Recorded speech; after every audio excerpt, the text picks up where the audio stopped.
therapists. I can't remember the last time this happened. So I just want to start by saying thank you so much for taking this time. It speaks so much to your work and your care for this population, for working with teenagers. Tells me that you have a big heart for this population and their families. And so we're just gonna dive right in. There is so much wisdom in this room, and I want to be sure that we mine all of that wisdom. And so there'll be lots of opportunities throughout the day for us to share what we're doing, to share how we already work, and hopefully obviously to gain some tools for what is best practice and what is best when we're working with teens. So I'm just gonna start with like a tiny bit about me. Again, my name is Jessica Zovar. I've been working in the community, for a long time. I was an educator, a teacher before I was a therapist. I've worked with teens my entire career, mostly because I remember what it was like. And it was a mess, right? It's such a difficult time. And looking back, I really wish that I would have had someone who maybe could have tuned in to where I was at and helped me to feel seen and understood even more. And so I decided quickly I didn't want to be a teacher because I don't like doing homework on Sunday nights. I don't like doing work. And so I have been a therapist here for over 10 years. And I've worked in a variety of settings in schools. Raise your hand if you work in schools. Okay. And then I also got the opportunity to work in a medical clinic at Salud para la Gente in Watsonville, which was a really valuable experience just in terms of who I was working with, the volume of people. Also, I had to do 30-minute sessions. Raise your hand if you want to do that. Right, nobody, yeah. That was really, really tough for me. And through that experience, when I was there, I recognized that I would see these teenagers, they would come in, and often I wouldn't have access to parents or to family members when the teen was coming in. They were either dropped off, they walked after school, and I started to notice that I was not only, that I was kind of avoiding parent contact. And so, right, okay, raise your hand if you avoid parents. Oh my gosh, just look around, you're not alone. Yeah. Why? Why do we avoid parents? Just like awkward.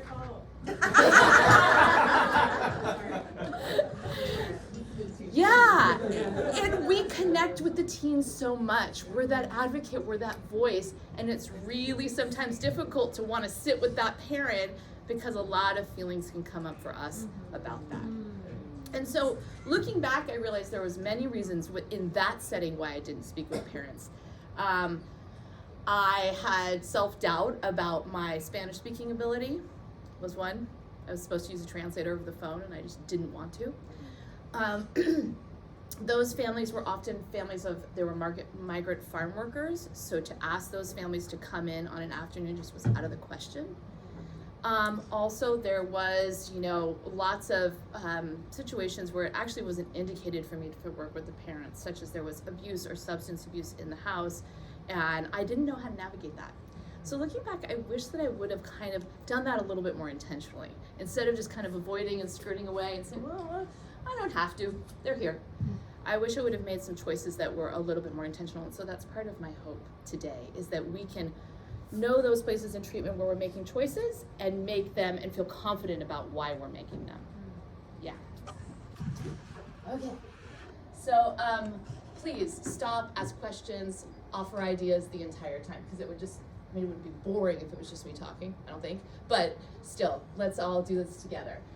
So I just want to go over a bit about what we're going to do today, and my hope for you and all of us is to understand the terrain, the minefield, I would call it, of working with teens and parents.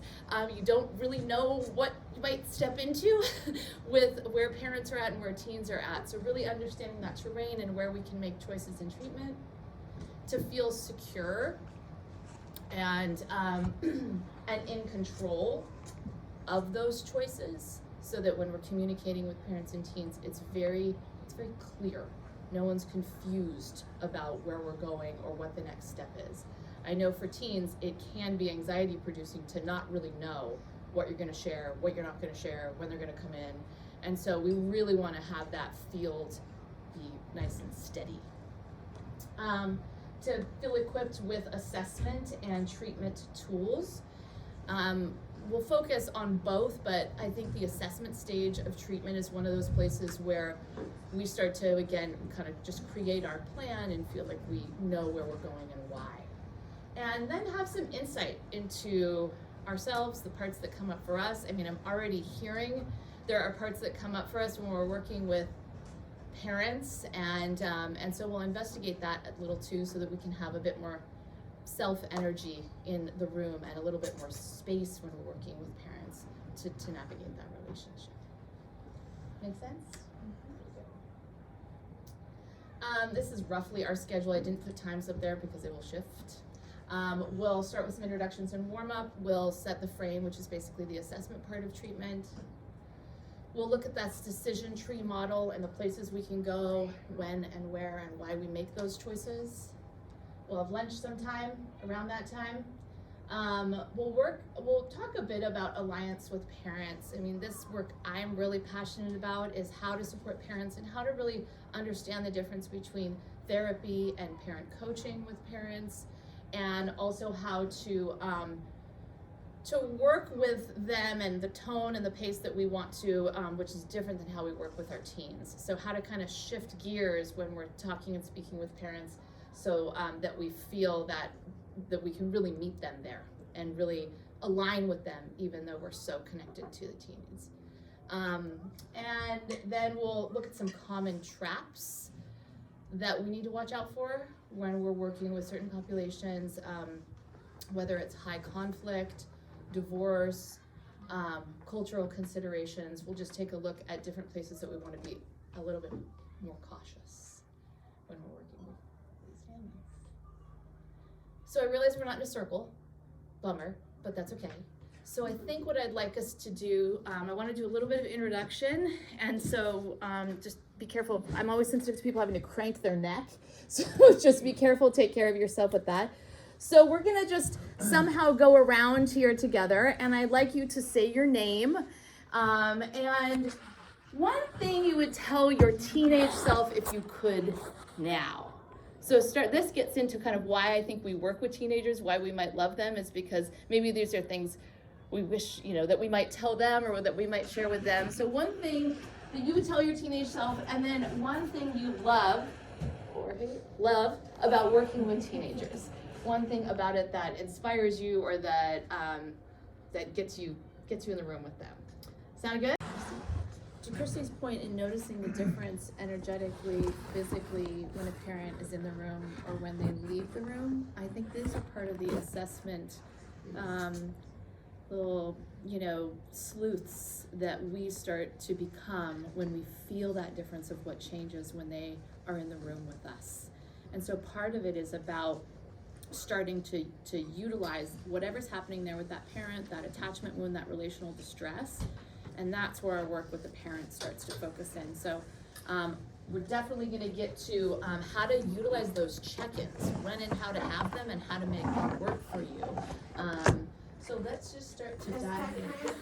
Just a quick, that you can speak to, Yeah. is also is how do you involve parents, but without it negatively impacting your relationship with your client? Yeah, yes. Because sometimes the clients are cool with it, sometimes they're not. Yeah. Sometimes they're in between, but you can see how it would be so helpful if the parents were involved, and maybe they even are willing to be involved, but you don't want to tarnish that relationship. Yeah. So that's one of those crux points. Yeah. Definitely going to get to that. I mean, Okay, in short, how I feel about it is we have to address what those concerns are and why, what the teen is really worried about. What would happen? What do you think would happen? What are you concerned I'm going to say or not say?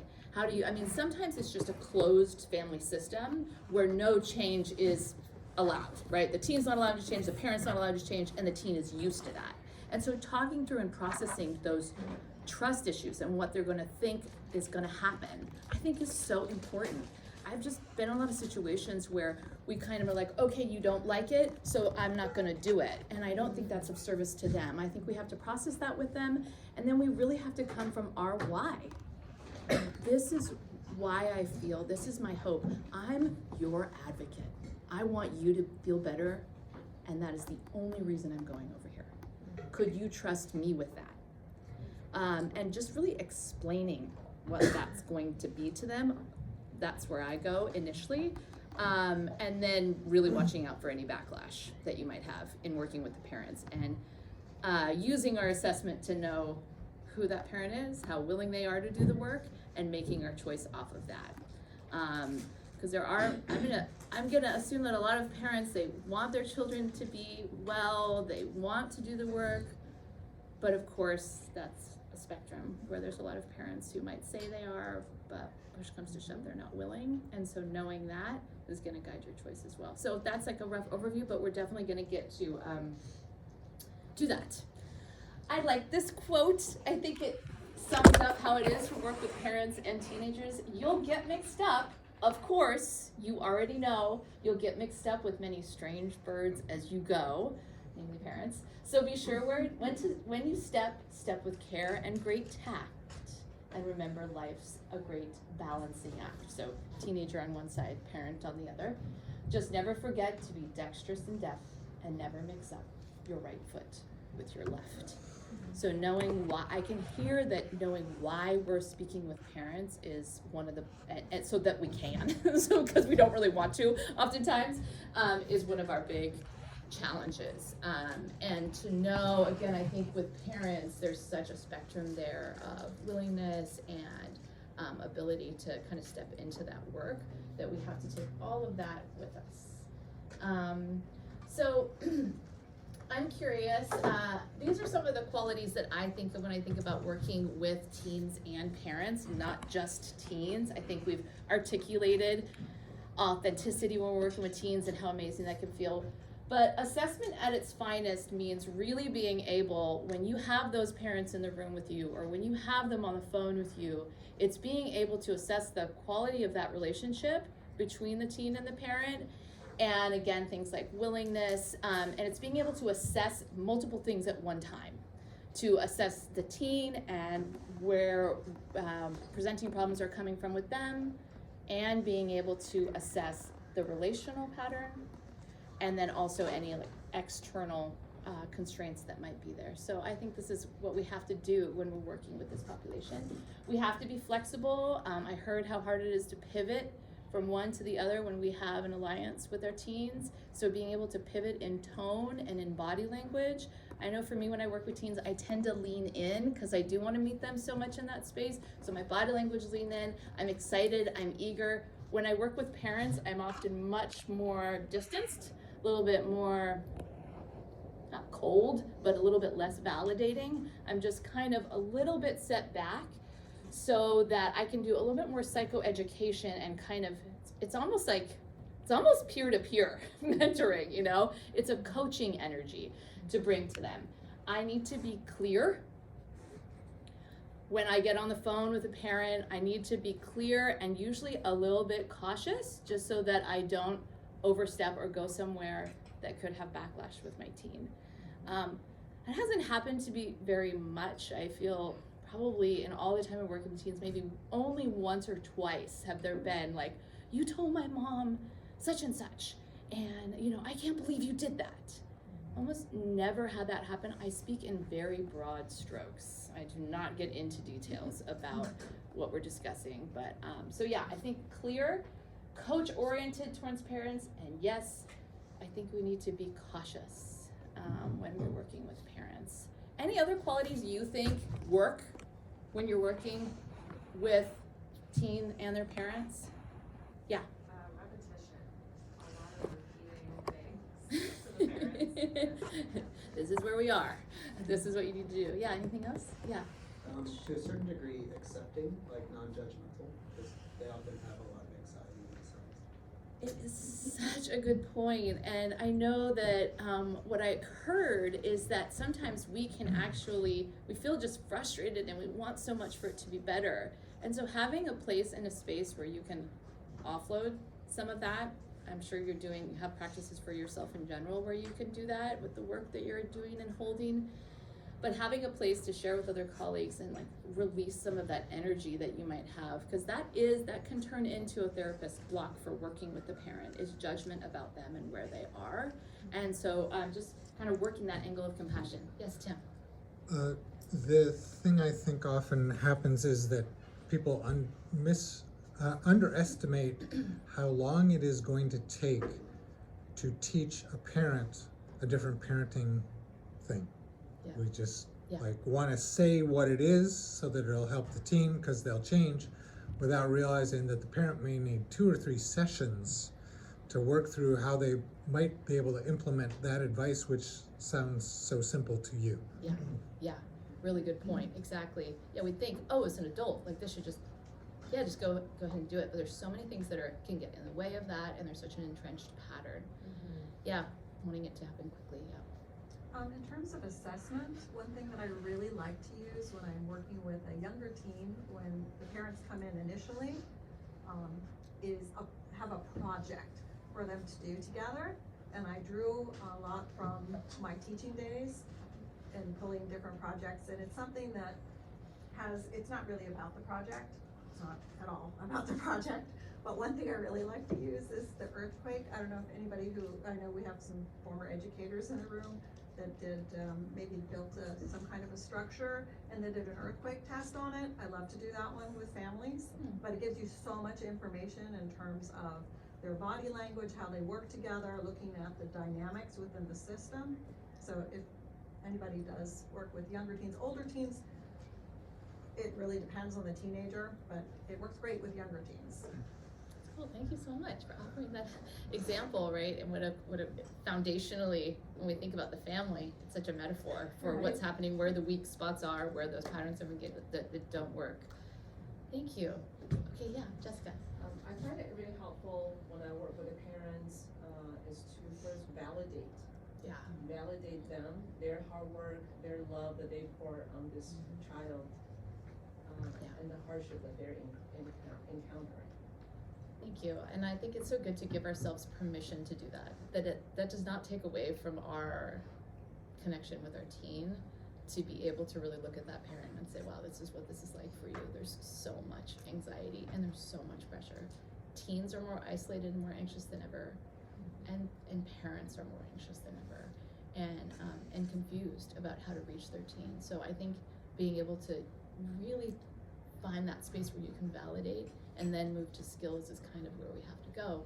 And depending on time, I think we'll see as we get into the details of these choices, but having more time with a parent can be huge. It can just be huge in terms of starting to really dig into that work. I have a client I've been working with for several years, and never really brought the parent in, and I had a session recently with that parent, and it's true, we went from coaching really more to therapy, but giving her that space to be seen and understood in what she had been through really proved invaluable to how she showed up with her daughter.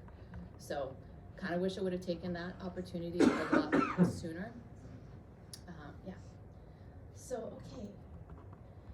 So let's get into a little bit more of the assessment part of the game and what we can look for here.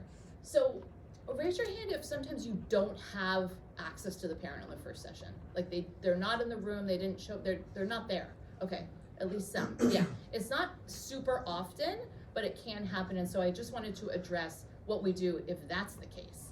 So the client comes in, we're gonna share with them any previous information that we got. I mean, I don't know, what do y'all think? Do you do this? Yes. Yeah, I'm not into knowing stuff and not being able to say it. That just feels awful. And so I'm gonna share with them, hey, I did speak to your mom or your dad, this is what I know. What do you think about that? Does that seem true? Not true? How do you assess with that? And then we want to ask and assess the custody agreements. I've had a few times where I assumed that the client was living with one parent, and it turns out they were living with 2 the whole time. I didn't even know, I didn't even ask. And so that is important information to then say, who am I going to speak to? I think with custody, you know, maybe the client says, you know, and I'm not that close to my dad, and we have a conflict relationship. I try not to go there very much. You don't really need to talk to him.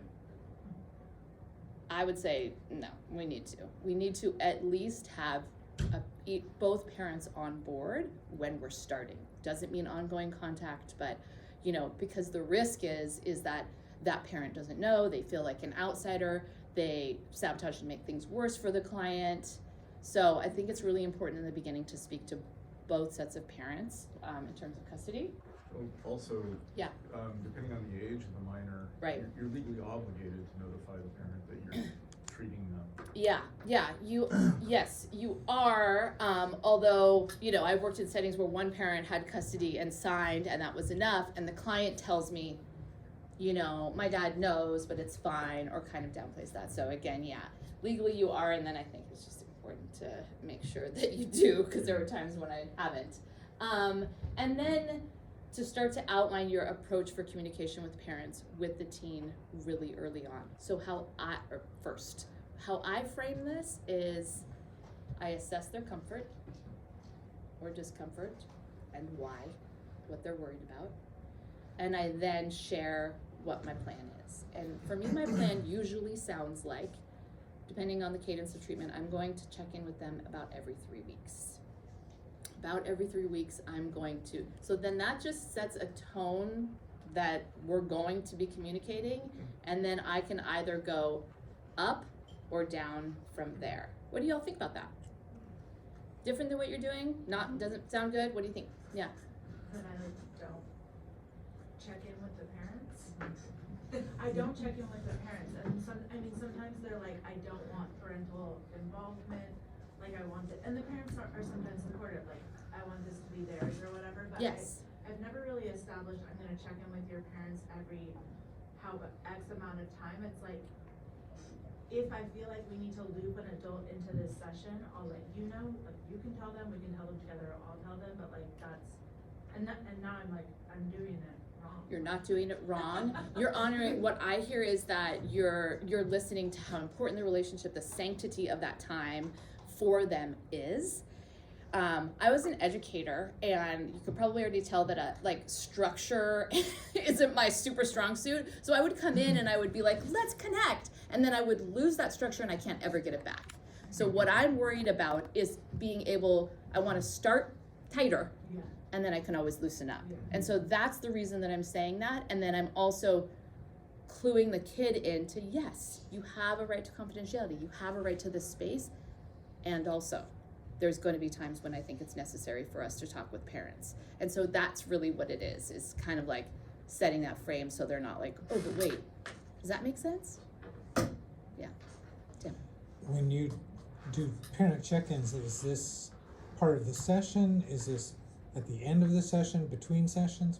Going to get to that in just Okay. a moment, but yeah. So this was no parent available. So in this example, it would mean the parent wasn't at the session. I didn't have any face-to-face contact with them. They weren't in the lobby. And so now I'm probably going to call them before my next session. So I'm going to call and say, it was so great to meet with your child. I wanted to let you know this is where I am. Please give me a call back. And I might do another 15-minute consultation if I didn't already get it in the first, to say, hey, this is what you can expect. I like the communication between parents to be very clear on which direction it's traveling. So for very intrusive parents or overly involved parents, I need to be a little bit more structured about how this is going to work, which we're going to get to in a moment. So I want them to know this is what you can expect. Following through on that every 3 week mark, I do, and then there's sometimes where it's going really well with the client. Maybe they're telling me things are improving, and that communication isn't as necessary, but I have to start with a foundational frame. I think for me, I don't see minors younger than 15 personally. I have, associates that that are treating younger than that, but I negotiate that with the client. How much communication do you want me to have with your parent? Yeah, so and I think there's a few things that come up here. Age is one of them. Much different. If I have a 13-year-old or a 10-year-old that I'm working out with, that cadence of communication with the parent is going to be a lot more. Just because most likely part of what's happening for them has so much more to do with their family. The risk in that, can you remind me of your name again? David. David, the risk in that for me is that yes, I want to listen to that, but I also want to push the needle sometimes in terms of what they're comfortable with. Mm-hmm. And I want to be able to. So if I follow their lead all the time, I think there's a risk there that I maybe can't capitalize on parent work when I need to. How many of you do it like David's doing it, where I listen to the teen, I say, what are you comfortable with, and then I go that way. And I'm not saying it's wrong, I'm just saying it makes me a little like, I don't know if I would change it. That's great, awesome, yeah. I do something a little bit, yes, like what David does in terms of checking in with the teen about what they're comfortable with. Yeah. But something else I also set up with even the parents of my older teens, is letting them know it's that our talking to each other is not a two-way, that it's more of a one-way. I'm really interested in knowing what's happening at home, and if there's something that the parent notices that's going on with the teen, seems like a big thing to them, or Yeah. they had a big fight. I wanna know those things. Yeah. So I get a lot of emails from Yeah. parents. Yeah. And I will talk to the kid about what a parent has said to me.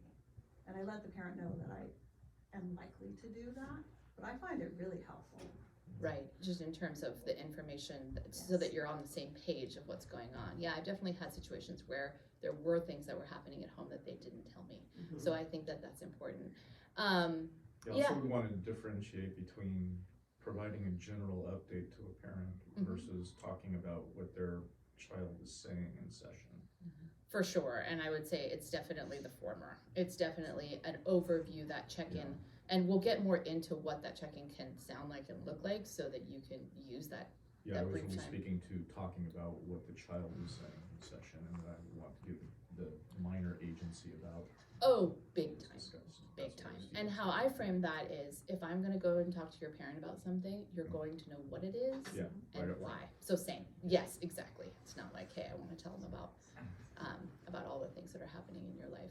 The other part of this is, in terms of the beginning of treatment, we wanna be able to truncate up parent work as needed in the middle stage of treatment. So again, we might start in the beginning to say, how comfortable are you? This is what it's gonna look like for me, but we're really trying to work in some ways to having a relationship with the parents that can really benefit the client, and sometimes that's more than less.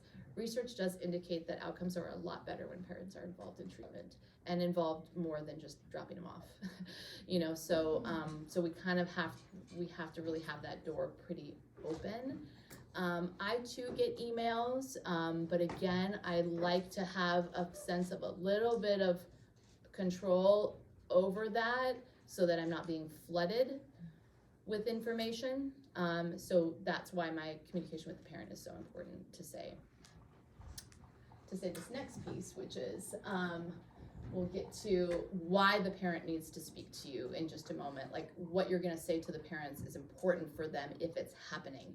I just had a client I was working with recently where there was a big medication change.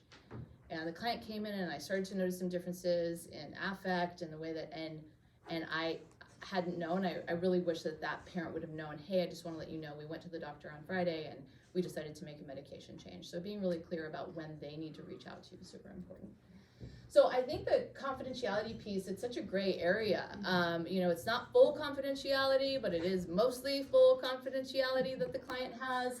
So in terms of how we understand that, we need to look at what are the risks legally and ethically in sharing or not sharing information. We know risk to self, risk to others, and suspicion of abuse, we're going to do that. With CPS, I'm sure I'm not the only one here who's had to write CPS reports before. Really tough, right? Because we don't know if this is going to, I've had doubts about how much it's going to help the teen if I make a CPS report. We make it anyways because knowing that somebody cares and knowing that somebody's listening has to kind of be the first thing, even if we're skeptical about how much change that's going to make in the client's life.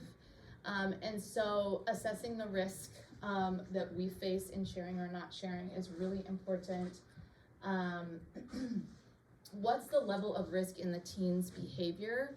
I think, you know, this comes up around drugs and sexual behavior. I think it's really important to look at, you know, what is the risk to the teen? There's a difference between, I went to a party that my mom dropped me off at and I did smoke some pot, or I went and I was drinking and then I drove.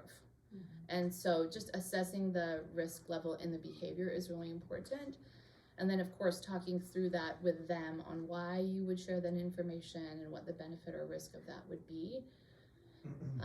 Does that feel clear? Yeah. Okay. And then how do we best manage trust with the client? I think this is what I heard comes up and can be a block to us sharing more with the parent if we think it's necessary, is how do we manage that relationship? And I think, you know, trust is built over time. And so I think you can sometimes take more risks with the parent and lean more into the relationship with the parent once you've established a lot of trust with the client. So managing that risk means, you know, being sure they know, being fully transparent, talking through any concerns that they have. That's how I see managing the risk. It's just making a space for them to be heard in what their concerns are and meeting them there, but then knowing that I'm still working toward my goal of including a parent because I know it will benefit them. I really know that all of us, if we're going to go that route, we're doing it for a reason. We're doing it because we think it will help them. So really being able to stay tracked toward that, but meet them right where they are in terms of their comfort or discomfort. A few different ways to think about confidentiality. Complete, which would be no information shared beyond mandated. That's not encouraged. You'll have backlash when you then need it. Yeah, Tara. Can you just go back to that example of, say the client's drinking, or an example of when their behavior you feel like is too risky that you would want to involve the parent, and what that would look like, what you would say to the parent, like how would you? Okay, I'm gonna go on. I have one if you want. Sure, I'll Is try. that okay? Is that okay? If I don't- Sure, yeah. I feel solid in this. Good. So what I say, and this is like one of the great parts, but I say the other piece to the legal stuff is, if I feel like I'm gonna worry about you when you leave session and I'm the only adult who knows that you're doing this behavior, then that's something that we need to let your parents know. And so that looks like, let's say if you go out and you get in your friend's car and they've been drinking and driving, or you drank and drove and you did it once and you told me about it, and let me know if you disagree. And we work through a plan. And then you implement that plan for safety when you get in that situation again, then I won't need to disclose. However, if you continue to do it, it's going to increase the chance of you harming yourself or harming somebody else, and we need to get your parents involved. Drug and alcohol use in general is not an automatic disclose to your parents. However, if you tell me that you have switched to now shooting up heroin, you could die from one use. So we need to get your parents involved. If you are self-harming, if you're cutting yourself, that in and of itself is not an automatic tell your parents. However, if you tell me that you're drinking and so you can't assess how deep you're cutting because you're not, I mean, they're not really in sound mind, they're in their depression, but and if they're mixing drugs and alcohol with that and they can't assess, then we need to let your parents know. Does that give you an example? Yeah, and so then would you work with the client to maybe tell their parents, or would you go and tell? Please let me know if I'm over. No, I think you're fine. My first, the first thing that I always aim for is I always wanna empower the client to disclose to the parents, and I wanna support them in how to communicate, because I'm trying to work myself out of a job, so that they have all the skills. So that's what I always go for, but I had one time when a kiddo really didn't wanna tell the parent that she had an eating disorder, so I did do that. And what did that sound like? With the parent, I just told them straight up, I just said, I brought them in, because that's really hard to hear, and I just said, your kiddo has an eating disorder, and it's much more extensive than I had thought, and we need to refer to a higher level of care. And, but that's the only time I've done that. All the other times I've had the kiddo, yeah, is that answer? Okay, sorry. Thanks, Audrey. No, that was really good. Perfect. Yeah, Okay. that was really good case example. Assessment of risk of harm to self. Yeah. And assessment of risk of harm to others.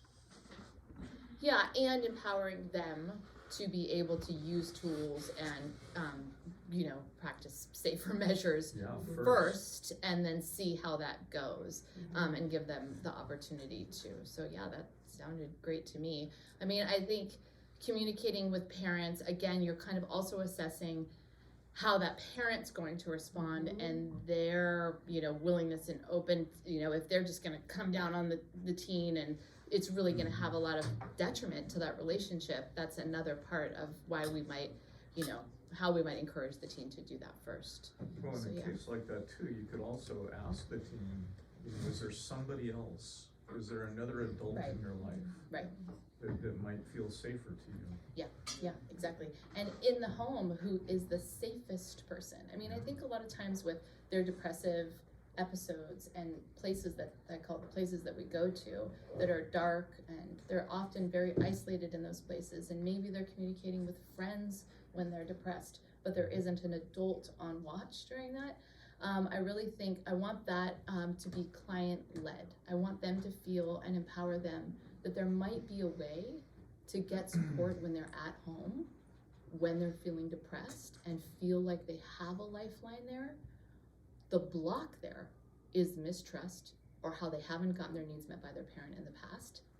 And so that's where the parent work comes in, is how can I help the parent hold space, be there for them, get out of their reactivity when they're this depressed. So we're gonna get to that in just a moment. So these just, again, complete, I don't think any of us are doing it. I think we all know that beyond mandated, there may be a time when we need to share more information. I think we're saying that we do that. Limited would mean that the minor we require the minor to waive in advance the right to know what will be revealed. I also don't think that's good for the trust with the client. So they would say, I don't need to know. Even if they said that to me, I would still say, okay, but I want you to be clear on what my goal is, what I'm planning to share with them, and let me know how that goes. And then there's informed forced consent, which teen has no voice in what is disclosed, but is informed before the disclosure is made. I think this only comes when the stakes are really high and when there's safety issues, where no, I don't want you to tell my parent. I think they're gonna get really mad at me. It's gonna be worse for me. But it rises to the level of having an eating disorder or having a suicide attempt that they didn't know about, something that just presses that self-harm to a higher level. And then an informed consent is when the teen is informed and willingly consents to what you're going to share with them. And I personally think that that's best practice, and I think having clarity on that is key. Make sense? Mostly? Okay. So again, telling the parents, please do communicate with me if one of these things is happening.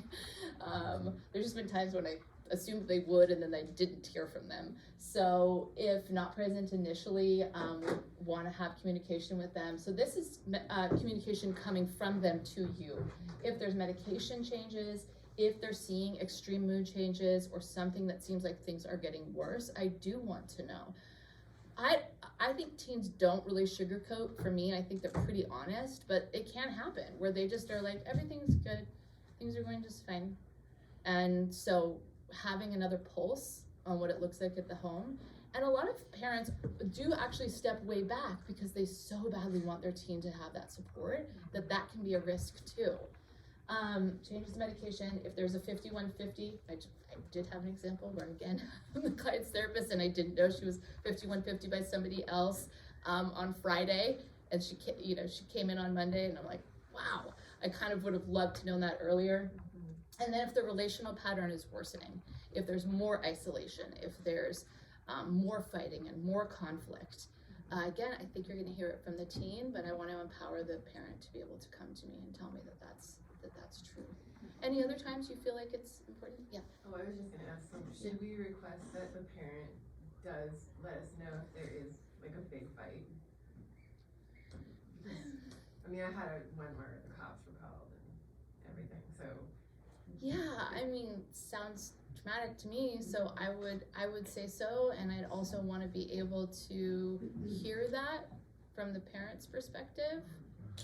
and understand their side. That's gonna only be good information to know. Yeah, so I would say so. Yeah. Other places where you feel like it's really important for parents to communicate with you? Can I ask a question Yeah. about this? 'Cause this is great, so I'm gonna start implementing this because I hadn't before. And the thing is, what if it becomes like a tattletale type of energy in the room? Because of course, whatever the parents tell me, I'm gonna disclose. Yeah. And they have the choice to talk about it or not.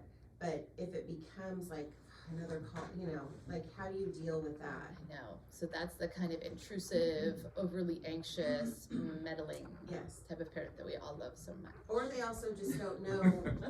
For us, a relational pattern changing could be different for them. Yeah. And so what if they're really telling you every little thing? Yes. So Yes. Well, I mean, I think using the skill of, I can hear, validating them, and I can hear how hard this is for you or how much is going on. I would name the concern. I mean, where I actually go with that is that they probably need you to meet with them. okay. That's kind of where I would go, depending on what level of like how long you've been meeting with the teen and the teen's comfortability. It almost feels to me like they need a space where they can come and like let down and say, and then you can reframe it and say, hey, I want you to know that I'm here for you. And I also think communication should kind of only be about these things that really rise to this level. I really trust that your teen is telling me how it is. I feel like I'm building really good, reassuring them, basically, that you know enough. I think there's just, when they feel on the outside and they can't get in, that's when all of that starts, or when then they don't understand what they should or shouldn't be doing. And then sometimes, I've done a lot of emailing, but I've also been advised not to do emailing. Just like things can get tricky there in written form, better to have a phone call. So sometimes you can, sometimes you can't, but there can be some kind of like ethical gray areas there where things can be misconstrued, or how safe is it to be writing details about what's happening on both ends. So yeah, Audrey, I would say, where I go with too is to split the session in half.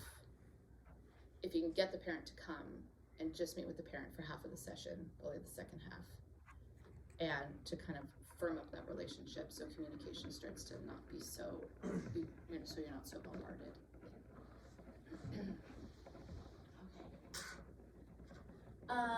So we need to move probably. Stand up if you've had a parent who wants to know about the session and you've been unsure about how to manage this. They want to know what's happening. They want to know where things are and what their teen is going through and what their teen is saying. Okay, and sit back down. Stand up if you have not known, if at times you want to avoid contact with the parent because you're unsure or nervous about what you might share. So you avoid contact. You avoid communication because you're just kind of like, okay, so just look around. You're not alone. This is all of us, right? It feels like, okay, and sit back down. And I'm curious, and you can just raise your hand, but is this because you're afraid that you're going to say something that is a detriment to your relationship with the client? Is that part of why we're avoiding? Is because we're afraid that I'm going to say something? No. Yes. Yes. Yes. Yes. Okay. Yes. So I'm nervous that I'm going to say something. So how do we address that? How do we address, is there a way to go into the conversation to address that fear? Talk to the client first. Make sure that they know, so that it's not coming out of the blue. You're not just calling out, okay, I say yes.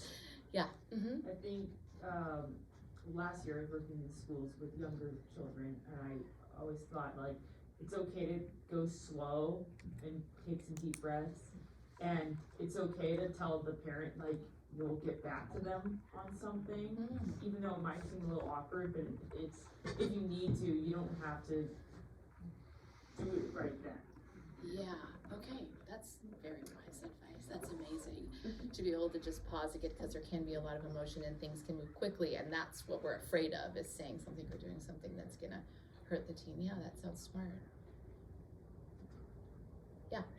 I work with primarily trans youth, and there's quite a few that I've worked with where the parent does not know that they're experimenting with this identity or how to articulate that, and so like I am learning this client as a different gender than how the parent is. So when I'm talking, it's the switching of the pronouns, and they go by a different name, and they go, you know, they'll be like, oh, well, who's that person? You keep saying this name. You know, like I'm worried that's gonna happen. I'll be like, oh no, I mean this other name. Like, Oh, that is so tricky. That yeah.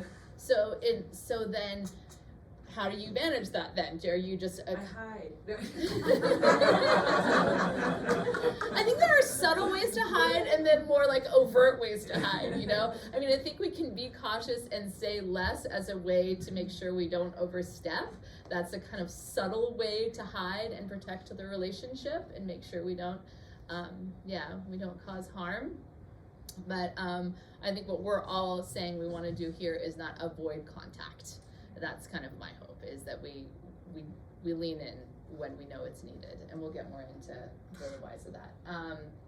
And then I'm sure this is true for most of us, but if you just raise your hand if you feel protective of your teen. Oh, yeah. And have 100%. and have strong feelings toward parents and their lack of change, or even just how they're treating their teen, or how they see them. Yeah. With my clients, actually with both of them, I worry about retaliation. And one of the parents in particular is really manipulative. And so, yeah, my teen says, that everything that they say to the parent gets turned back around on them. Yeah. And so it's scary for me to go in and talk to the parent because of that, because I'm worried that they're gonna take what I say and change it into something else. So yeah, that's my fear. Yeah, and yep, I could say more on that, but it's really true. And I think being cautious with a parent that is manipulating, and assessing again how safe or unsafe. And in that case, to me, even though we want that to change, I mean, you really have a few options. You're going to spend more time with that parent and help them to see their child more clearly and see what is in the way of those moments. Or if your assessment is that not sure if that road there's somewhere to go there, I'm going to do a lot more skills building and attunement to the teen, which it sounds like is, and validating of them, which it sounds like is what you're doing. I was interested in if you ever bring the parent into the room during a session and have them work relationally. Yeah. Yes. Yeah. We're gonna get to that for sure. I've leaned into that more and more, just because I think it can be so helpful and so transformative. Just in the 15 minutes, when in that first session, I'm gonna skip that. In that first session, even in those first 15 minutes, I think it's so valuable. You haven't really established the way things are yet in that first session. And so seeing just that opportunity relationally between parent and teen in those first 15 minutes and letting the teen share what it's like for them, I personally feel that is very powerful. And so being able to do that more and have them be seen and heard and share with their parent what it's like for them at depending on these different factors, I think is huge. How many of y'all do that? A bit.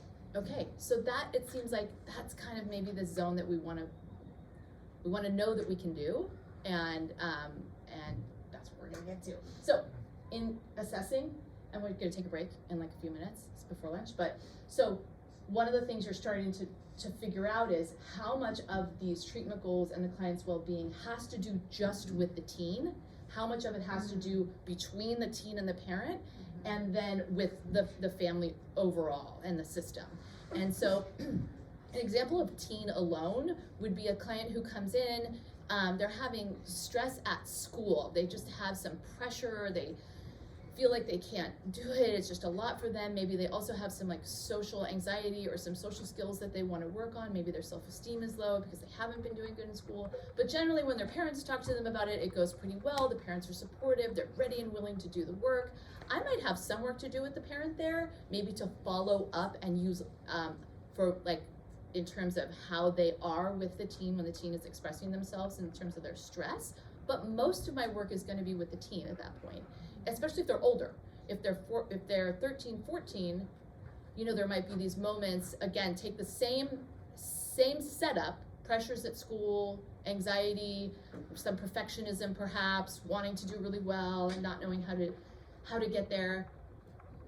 Take that with a 13-year-old who then tells me, yeah, when my dad talks to me about school, it feels so intense. He has so much pressure on me. He stands over me. I mean, I actually have a client who this is the case for right now. She's 15. Her stress around school is not about her alone. It is about her interaction with her dad. Yeah. And I've been working with her for 3 or 4 months, and we've gotten somewhere in terms of how she works with her mood.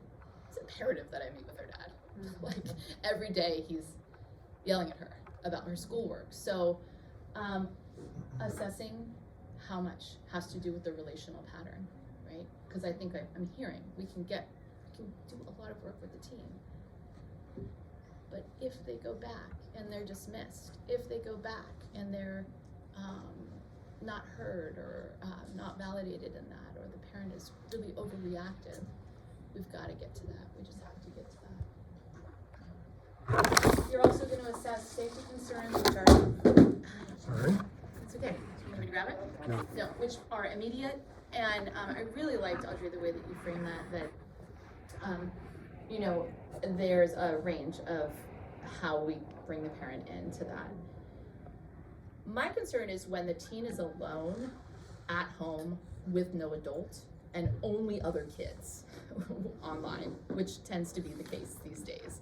And how they can feel really supported there, but then there's no kind of outlet at home. There's no way for them to go out into the house and say, this is how I feel, this is what's up with me. And so that's going to be our next job, is to create a communication system with parents of their safety.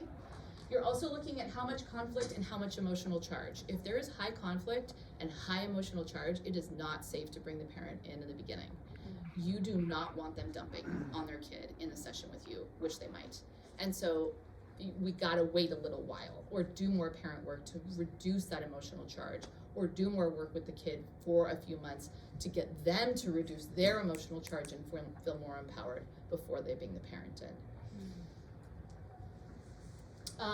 And then we're looking at attachment factors, just how avoidant are they, how dismissive are they, where's the range in terms of that more secure attachment, and both parties getting their needs met in the relationship. If it's highly avoidant, again, I think we really have to understand how that got there, how that mistrust happened. It does have to be client-led. I mean, a colleague said to me recently who works with families, she said, you know, I always let the teen, I'm not gonna ask the teen or the kid to go and try something out with the parent if the parent, I know the parent's not receptive. It is dangerous, and you'll hear them say it. So it's client-led most of the time, and we're still encouraging that communication and empowerment on their side. Maybe we'll just stop after this one. So again, let's say there's a safety concern where, similar to the one that I'm mentioning, where they have some self-harm when they're depressed and they're in their room and nobody knows. And it kind of keeps happening repeatedly. And I will ask them, well, who's the safest person in the house? Who's the person who you feel most connected to? And what if there was a way for you to be able to reach out that you're in charge of? Can we try that? Can we see what might be possible with that? Just to create a lifeline so I don't worry about them being alone there. And then you would bring that person in.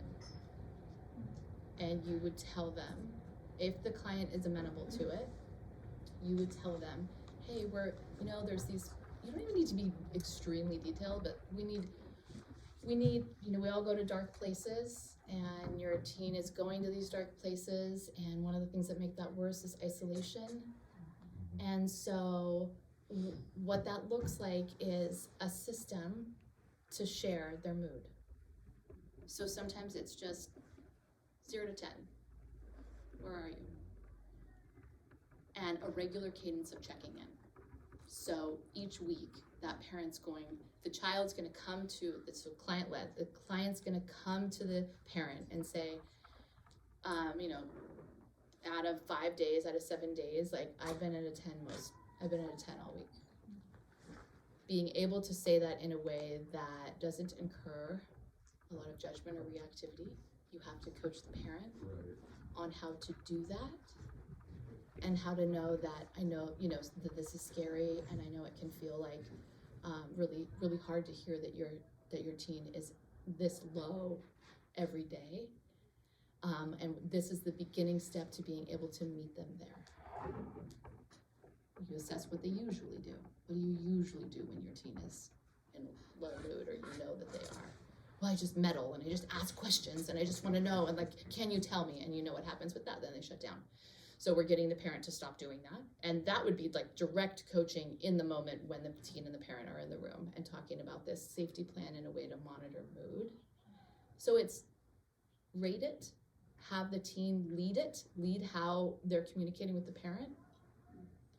If you're feeling urges to cut, you're in your room by yourself, how do you know what that is? How can you start to realize that you're in that space? And then what are you willing to do? So are you willing to go out and just say, I just can't be alone right now? And then that's it. And you have to get a ton of agreement from the parent that they're not going to overstep. Again, this is really tricky. This is because we don't want the teen to go back in, and I'm working with a teen right now who's like, well, every time I tell them how I'm feeling, they judge me, or they just don't listen. And so I have to meet them in that and coach the parent at the same time, and then give them opportunities for it to be different.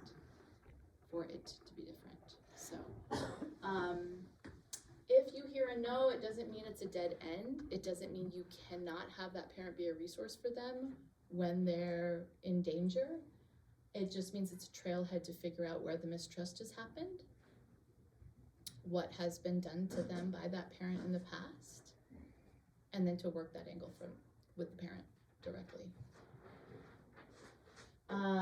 What's their main concern? Sharing your concerns if you don't do this. If you don't bring in someone who's safe at home, if they don't have an ally or a way to reach out for help when they're at home, what your concern is. And then in the meantime, if it's a no, you find an alternate person. That was already mentioned. You find an alternate adult person that can be their lifeline when they're in that hard place. How does this all sit with you? Yeah? Okay. So let's just take a break. Not a very long one, maybe for 7 minutes. So there's tea. The bathrooms are right down this way. Feel free to move your body and move about.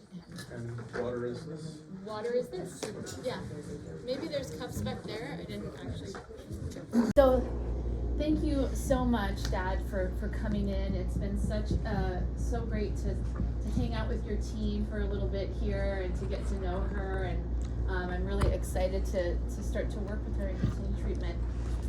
We did want to bring you in on something that was kind of brought to our attention through the session. So I'm curious, how do you feel about me talking with Dad a little bit about some of these low and kind of dark places that you go to sometimes when you're home? I'm open to it, but I feel like you're gonna overreact, maybe. Yeah, that would make sense. We definitely want to be mindful of that because we don't want it to feel worse for you. So I really love that you can say that and that you're worried about his overreaction. And so we're going to really support this moment with a lot of love for you and care for you. And I really appreciate your willingness to talk about this. I know this is really hard. And my hope is that we can do things a little differently. We can think about what you need. So, I'm gonna encourage you to just share with your dad a little bit. Your daughter did disclose that sometimes when she's feeling down or depressed, she can sometimes just it feels so dark. Sometimes she can have suicidal thinking, and just feel really, really low. And we want to create some outlets for her within the home to be able to share with you how she's doing. So how does that feel, just to hear that there are some places that she goes that are like that? Yeah. It's kind of scary. Yeah. I didn't know Right. Okay, it sounds like you're willing enough. Emotion. Thank you. In it right now. Yes, yeah. And what do you feel from him as you hear your dad say, wow? How does that feel for you? What does that sound like? I mean, I'm afraid to. Okay, so that's something that we all share. So maybe this place can feel a little scary. Mm-hmm. So I want you to imagine for a moment that that's happening, that you're in your room, maybe something really hard happened that day. Or you've just been alone for a while and you start to have these feelings that feel really dark. Can you tell us one way that you know that that's happening? One thing that's either happening internally or with your body or externally that would give you a clue as to, okay, I'm kind of in that danger zone again. Yeah, I just get really sad. I want to just bundle. Right, so maybe you're not moving, maybe you're all curled up. Yeah. Okay. So what I would love for us to do is create a system where you could know that that's happening and then reach out in some way for a resource. Okay, so what do you think that would sound like? Like, let's say you're feeling bundled up. Would you want your dad to come in to you? Would you want to go to him? What do you think would be best? Maybe a knock on the door and a check-in. Okay. And how long of you being alone, bundled up in there, when should he do that? Should he do that like after 9 o'clock? Should he do that after you've been there for 2 hours? And I'm feeling like maybe sometimes you don't know what to do. The sooner the better. How long? I'm concerned. Yeah. I don't want you to be sad for a long time. Yeah. It feels normal, but I guess after like an hour. Okay, so after an hour alone, you'd be willing for your dad to come and just kind of check in and see how you're doing? Yeah. We're gonna go with the hour first. Push it, Dad. We're gonna see how an hour goes. We really want we want to trust her that she's saying that she wants you to know, she's saying that she's open, so we really want to listen to that, and we'll see how it goes. And if you're still feeling really worried, or we still feel like we're isolating longer than is healthy, even though you're used to it and you're comfortable there, I can really hear that. Sometimes it can just kind of swallow you up, right? It can just kind of take you into it. And so so he's gonna come in. Is there a way you want him to check in with you? Is there a way that you want him to be with you with that?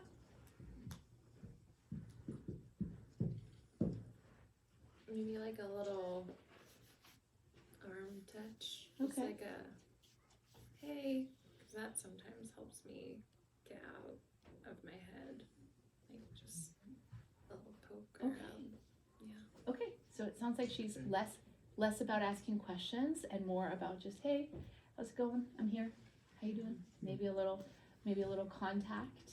And then what I would want you to do is then ask like, hey, is there anything you need right now? And if we could come up with a few things that we know help, that would be great. So are there any things that I'm sure there are that you already know help you when you're in this space? And I can also give you a few ideas of what might kind of help to kind of flip that switch, and then maybe there's an opportunity later to talk about it, maybe there's not. Just kind of helping you in that space that you're in. Can you bring the dog in with you? Ooh, that's such a good one. Okay. So, reading her cues and seeing, and of course, if you can name how low you are, or how dark it is, or how long, it sounds like just in him coming in, that's going to be helpful. So bringing the dog is really good. What if it's really hard for you to move, and even like you don't want your dad to come in, and you're kind of like, I'm good. Is there anything he can do then anything he can offer or say, or a tool that you'd like to use when you're in that space? Great question. Maybe you can imagine yourself being there or something like that. Yeah. Music is coming up, like, hey, I know you're having a hard time, but in 10 minutes, I'm gonna play a song and we're gonna just dance it out together. Or try. Just don't pick a crappy song. Yeah, so she wants to be in charge, maybe, of what you pick. Or it could be fun for you guys actually to think of, for you to come up with a few songs that you know are kind of in your jam, and then for Dad to know them so that he can turn them on. So Maybe we've got. we could make a playlist. Yeah. Yeah. Sounds like the prep work. Okay, so we have bring in the dog. We're knocking after an hour. We're bringing in the dog, touch, and then also music. If you know, so you would ask, what do you need? What more do you need? Would you be willing? And is there anything you need to know your dad's not going to do? Something that he might do in the past that really bugs you when he's asking you how you're doing, a way that doesn't work for you. Is there anything you need to know? Yeah, I don't want you to try and fix me, fix my mood. I don't want, like, you don't need to fix it. I don't know if it can be fixed. I don't think it can be fixed. I just want you there. That's really hard to not do, try to do, because I just want you to be happy all the time. It is. It's my job as a dad. Yeah, of course. But you're not happy all the time. No, I'm not happy when you're not happy. So see how we can kind of load those moments? No, but that's exactly right? And see how we can kind of load those moments. So part of your role is to reassure yourself and to know that meeting my child here in this moment is an opportunity, and this is part of being a human, to reassure yourself around what she's going through. I'm sure you've had your ups and downs, and you're already doing great. She's already saying she's open to you meeting her there, and it's under these conditions that she needs you to meet her there. There may be a time later to talk more about what might work and might help, but when she's in her room and when she's in that low and dark place, she really just wants that space to be understood. And your job is to kind of make more space for her. And sometimes as parents, we have to actually take our worries and say, for now, I know my worries are there, I'm gonna get to them. For now, I wanna try to meet my child. And I literally try and imagine them going to the side of me so I can make space for my child and reassuring myself in that moment. So I shouldn't ask about, like, if she's feeling like she's suicidal, or So if we're it's go- been a long time. Like, Yeah. That's my biggest worry. Right, exactly. Okay. So how would you want him to address that one? We would like him to be able to ask that question. How would you like him to assess, you know, if you're suicidal at that moment? I like your nails. Can we do like a 1 to 10? And if it's like an 8 or above, that means like I'm not feeling super awesome. Okay, and having some of those suicidal thoughts. Yeah, exactly. And pause, but we're assuming at this point it's only suicidal ideation. I've assessed for means, for plans, and none of that is happening, but she does kind of go to that really dark and hopeless place quite often. So, okay, how does that sound for you? That when you come in and you check in, maybe it's a hand touch and, hey, like, what level are you at today? And then you'll know. And I want to reassure you that we're going to continue to build more and more skills, and we're going to share those with you. What's working, what's not, what she's using, so that you can have some of that reassurance. And if you see her doing it, acknowledge her for doing that, for using that skill. Right now, we want to really acknowledge you for your openness to reach out and let him be there for you, and to name what you need. And so we're gonna try that out. We're gonna see how that goes, and whatever feedback we get is good feedback. Anything more? I guess that's okay. I'm nervous. But like, what would I do if it's an 8? If she's like. So what you would do is you validate and say, that sounds really hard. I just want you to know I'm here. So we don't pry or need to know everything or what it's about or why it happened. We're validating, and then we're asking, hey, what do you think? Is there anything we need with this? I'm here for you. Let's think about what might help, and would you be willing to try it? Okay, and then we can come back. We're just trying to bring the barometer down. Yeah, right now, that's where we are. Okay. Thank you both.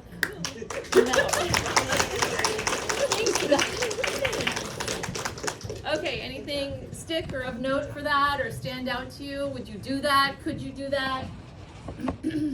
Yeah. Actually noticed something that I thought was really cool, back to the idea of doing a project, having the parents do a project would be the playlist. Totally. Such a Like cool. a child and parent doing a project together. Yeah, exactly.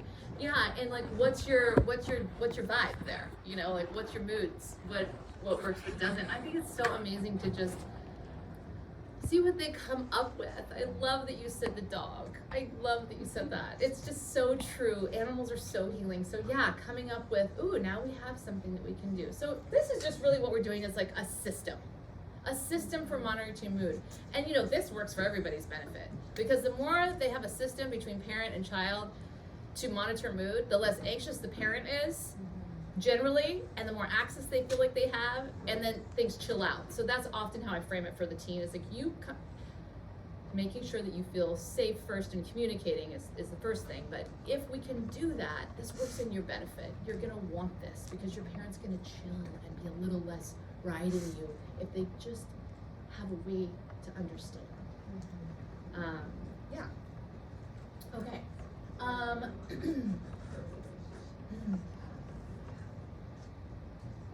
So again, once we're established contact with the teen, just so we're clear, we are assessing where the problems lie and how much of them are relational. And that is going to determine how much work we do with the parents and how we frame that work. So I think we already did this, so I think we're not gonna, I'm gonna do that. I can definitely hear that there are a lot of feelings that come up when we're working with the parent, and I would just say, on a side note, when you're bringing the parent in, I would really take a moment to check in with yourself about how you are and how you are feeling toward them, the amount of charge that you have about it, and just kind of resource yourself for that work. Yeah. We just add like my own personal experience recently of like I knew a parent was coming in. I had asked her for mom to come in. Yeah. And she had sent me an email because I asked her to email, can you come in? And she was like, yeah. And she mentioned something about the coping skills again. She's very much about this kid building coping skills and like the kid is playing coping skills. Yeah. Yeah. So I had in my head this story about what mom was gonna bring in. And I had to keep reminding myself to be like, it could be very different, like, Yeah. or whatever she can say. So I knew I had like my own kind of block of like, I think she's gonna wanna push about the coping skills. Right. I wasn't annoyed about that, so trying to like let that go. Yeah. And the session was totally different, and it actually went really well, and it's kind of like went with the flow of them. But I noticed myself right after the session, I was like, damn, I think you had like a whole story about how this was gonna go, and it didn't go anything like that. Yeah. So like watching our stories, I guess, and like what we're gonna, our expectations. Big time. Yeah, exactly. And again, it's like I think it's hard to care equally for both. It's hard to care for the teen and to care for the parent. It's just inherently we're building all this rapport and connection, and so it's easy to just see them as the enemy or just have a distaste for them because of how they're causing further problems in the teen. So I think it's really important, yeah, to resource and make space for yourself when you're doing that. I know another thing I've at least heard is if you're not a parent, having feelings of self-doubt around working with parents because, well, what do I know? Because I'm not a parent. And raise your hand if that feels true for you. There's also some age stuff that can be there. I know that was there for me when I was younger. It's like, well, who am I to tell a parent what to do or how to do it? You know, I'm 25 and they've been through it. And I think, I mean, I'm curious how you all work with your doubt around certain populations or self-doubt that keeps you back. But to me, it's just really being able to acknowledge that within myself and move forward with what I know well, I know human beings, well, I know I care about this teen, and I know relationally that we all need trust, and trust can be broken down. And so I just kind of come back to those core tenets of what it is to be a human being when I'm working with parents that bring up a lot of self-doubt. Is there anything else that helps people when they have, doubt? I mean, I am a parent, and that gives me almost more doubt sometimes, like just like how hard it is, and how hard it is to know what to do. But what helps me is seeing it as a collaboration. Like I don't need to know, I don't need to be a parenting expert. Yeah. But I could be a thought partner. Right. Yeah, I like that, thought partner. That sounds really great. Yeah, collaborative. At a bare minimum, we've all been teens who had to deal with parents, all of us, so we've all had that experience. And we know that, and that's why it feels so good to support them in that, and how those needs, those two different sets of needs are so divergent, right? The needs of a parent are so different than the needs of a teen, and so I think that helps me is remembering that it's all around communication and being able to get our needs met, and that we all know what works and what doesn't with that. But I just want to acknowledge that I think a lot of that, again, is why we avoid or maybe are worried and stay to the side. So there are so many obstacles we face when bringing parents into treatment. We're kind of naming our own right now. We're naming, or at least I've been naming the ones that get in our way of wanting to call, fear of breaking trust in the relationship, overstepping. What are other obstacles to bringing parents in? Like, why won't they? What might keep them from coming in, or what might we see that will keep them?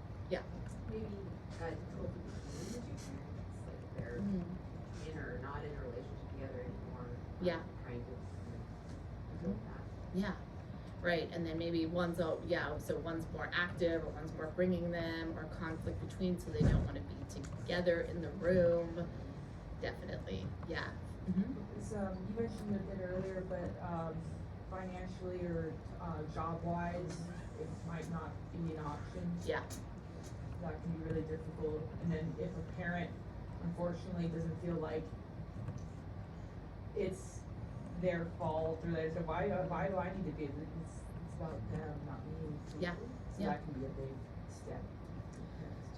Yeah, right, exactly. And even wanting their kid to have a lot of autonomy in treatment can make them stay to the outside and think, well, they can just do a lot over there and I don't need to come in. Yeah, so that's where I think the framing of what therapy is and isn't, and the whole fix it idea, just go in and meet with them for an hour, we can just fix everything. And that happens at the beginning, is being able to frame kind of how this works, and that change is slow, but we want to be with them with that, and they're such an important influence in the teens world. Yeah, so financial constraints, divorce, sometimes just cultural considerations. If a family just feels that it's best for them to have a lot of autonomy, and they kind of see you as an authority, will only reach out when you do. So there can be some cultural considerations there as well. Anyone else? Other factors? Yeah. I think if the parent's afraid of being blamed for everything. Yeah. Afraid of judgment and or afraid of vulnerability around their parenting, for sure. Better just to not know. So here's some of the factors that we want to consider. The teen's temp, like how they actually feel about it. How resistant, how worried they are about that. And I think to David's point, like you're listening to that, and you are going forward based on some of that. You're not pushing too far too fast for repair work. The availability, again, like I said in one of my settings, the parents were not available, and I still pressed when I knew it would make a big change for the teen. When I knew that, like in situations of high conflict, once I'd established a lot of rapport with the teen, I would still bring the parent in, because I just wasn't getting further enough when there was such an emotional charge. But if it's too high, you don't want to bring them in together. Cultural considerations, custody agreements that keep one parent Off to the side again, I still think in assessment it's really important to have communication in the beginning. It's not very advisable to bring the parent in if these things are happening, or at least to be very cautious about it. So if you assess that the parent has personality disorder, is on access to, proceed with caution and be very limited in how much you share. If more harm will be done, so sometimes that can be the case when any kind of abuse is indicated, when a substance abuse is indicated. I think it's really just important to most likely wait and have more rapport and more information with the teen before you bring that parent in, because there could be, again, backlash or more harm done to the client. And if the client or parent is highly resistant, you're not going to do it right away, but you're going to understand why and assess the relational factors there. Any questions on that one? Other reasons why you kind of say, I'm not going to do that for a while with the parent, why you wouldn't involve the parent. Yeah. I have a question. One of the kiddos that I see is trans and, you know, hasn't really come up to the parent yet. Yeah. And there's a lot of like, rupture, I guess, around using, the wrong pronouns, and like my client is getting more and more and more triggered, like as time is going on. And, I guess for me, it's like, I'm in this place where I'm really confused on how to support the client, because the things that mom is doing is really harmful. Yeah. But then also wanting to respect my Right where the client says they're at. Mm-hmm. And so mom doesn't know that what she's doing is hurting the client, or doesn't. Yeah, it seems like there's, like my client will kind of try to say things or like reveal things, and then mom kind of like shuts it down in these ways that are really hurtful to the client. Okay, right. And so it's like, we can really understand why that client is like, no, I don't want to go there more. So with this case, what should we do here? What do we need to, how do we help the client have opportunities to share what's true for them and get more of their needs met in terms of their identity needs and their needs for self-expression in the home without them being hurt more? What would you say to do? Ooh, okay, good. Okay, so I mean, obviously you're validating the teen in their experience. And we've been working on, we talked about this in supervision, but you know, we've just been practicing having conversations with mom. Yeah. And we've just been practicing, well, how do we respond when mom responds in this way? And how do we, so we've been. Yeah, and then how much contact have you had with mom? I mean, in a therapeutic sense, not much, but I do, you know, they drop off the kiddo and, I mean, I have contact. So I would go to the teen and just say, it's so amazing that you're trying what you're trying. Wow, you're doing so great. It feels to me like your mom needs some coaching and some deeper understanding on what's true for you. Could we do that together? And they're like, no. They straight say don't know. And then, do you feel like it would be unsafe for you to meet just with the mom? Like that might have backlash on the teen, and then she'd do further things to the teen? No, I don't think that the mom would do further things. I think the mom might be kind of understanding if we got mom in there. I'm just, kiddo's so like adamant about like not wanting to bring mom in. So then, and that is because they're afraid that mom will. I think it's so painful when mom, says these things that feel. Right. So then I would come back to the teen and say, I can hear how much you want this to be better. Yeah. And you're doing so amazing. We've got to give your mom a chance to learn how to do better. Yeah. Could you trust us with that? Because I'm not sure if we have much to lose right now. I mean, I don't want her to beat you up, and I don't want her to, but I want to help her be there for you. I would meet with the mom alone. If the teen allows that and you feel like that's okay, I would meet with the teen for the first part of the session and say, hey, this is what I plan to say, this is how I plan to coach her. I would then meet with the mom. If the teen was amenable, I would bring them for 5 minutes together at the end, but not if it's a hard no. If it's too much for the teen and they're just like, Yeah. you know, but if you could, I think that's the goal actually, would be to be able to get them in the room together and for you to mediate and reframe and really let the child be heard in a different way by the mom. I don't know, what do you think of that?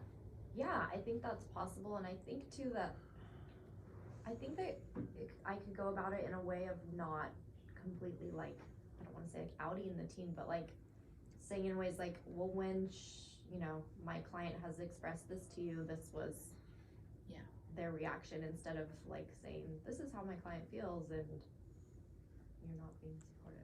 Big time.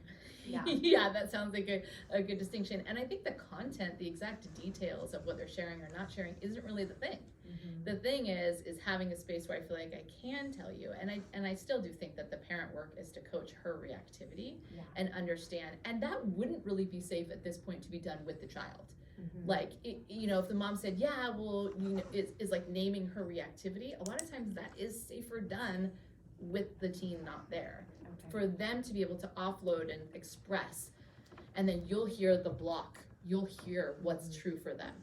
And then you just validate that and say, yeah, I totally get it. You're maybe, you know, you were treated that way, or you're nervous about, you know, or maybe you're just really stressed.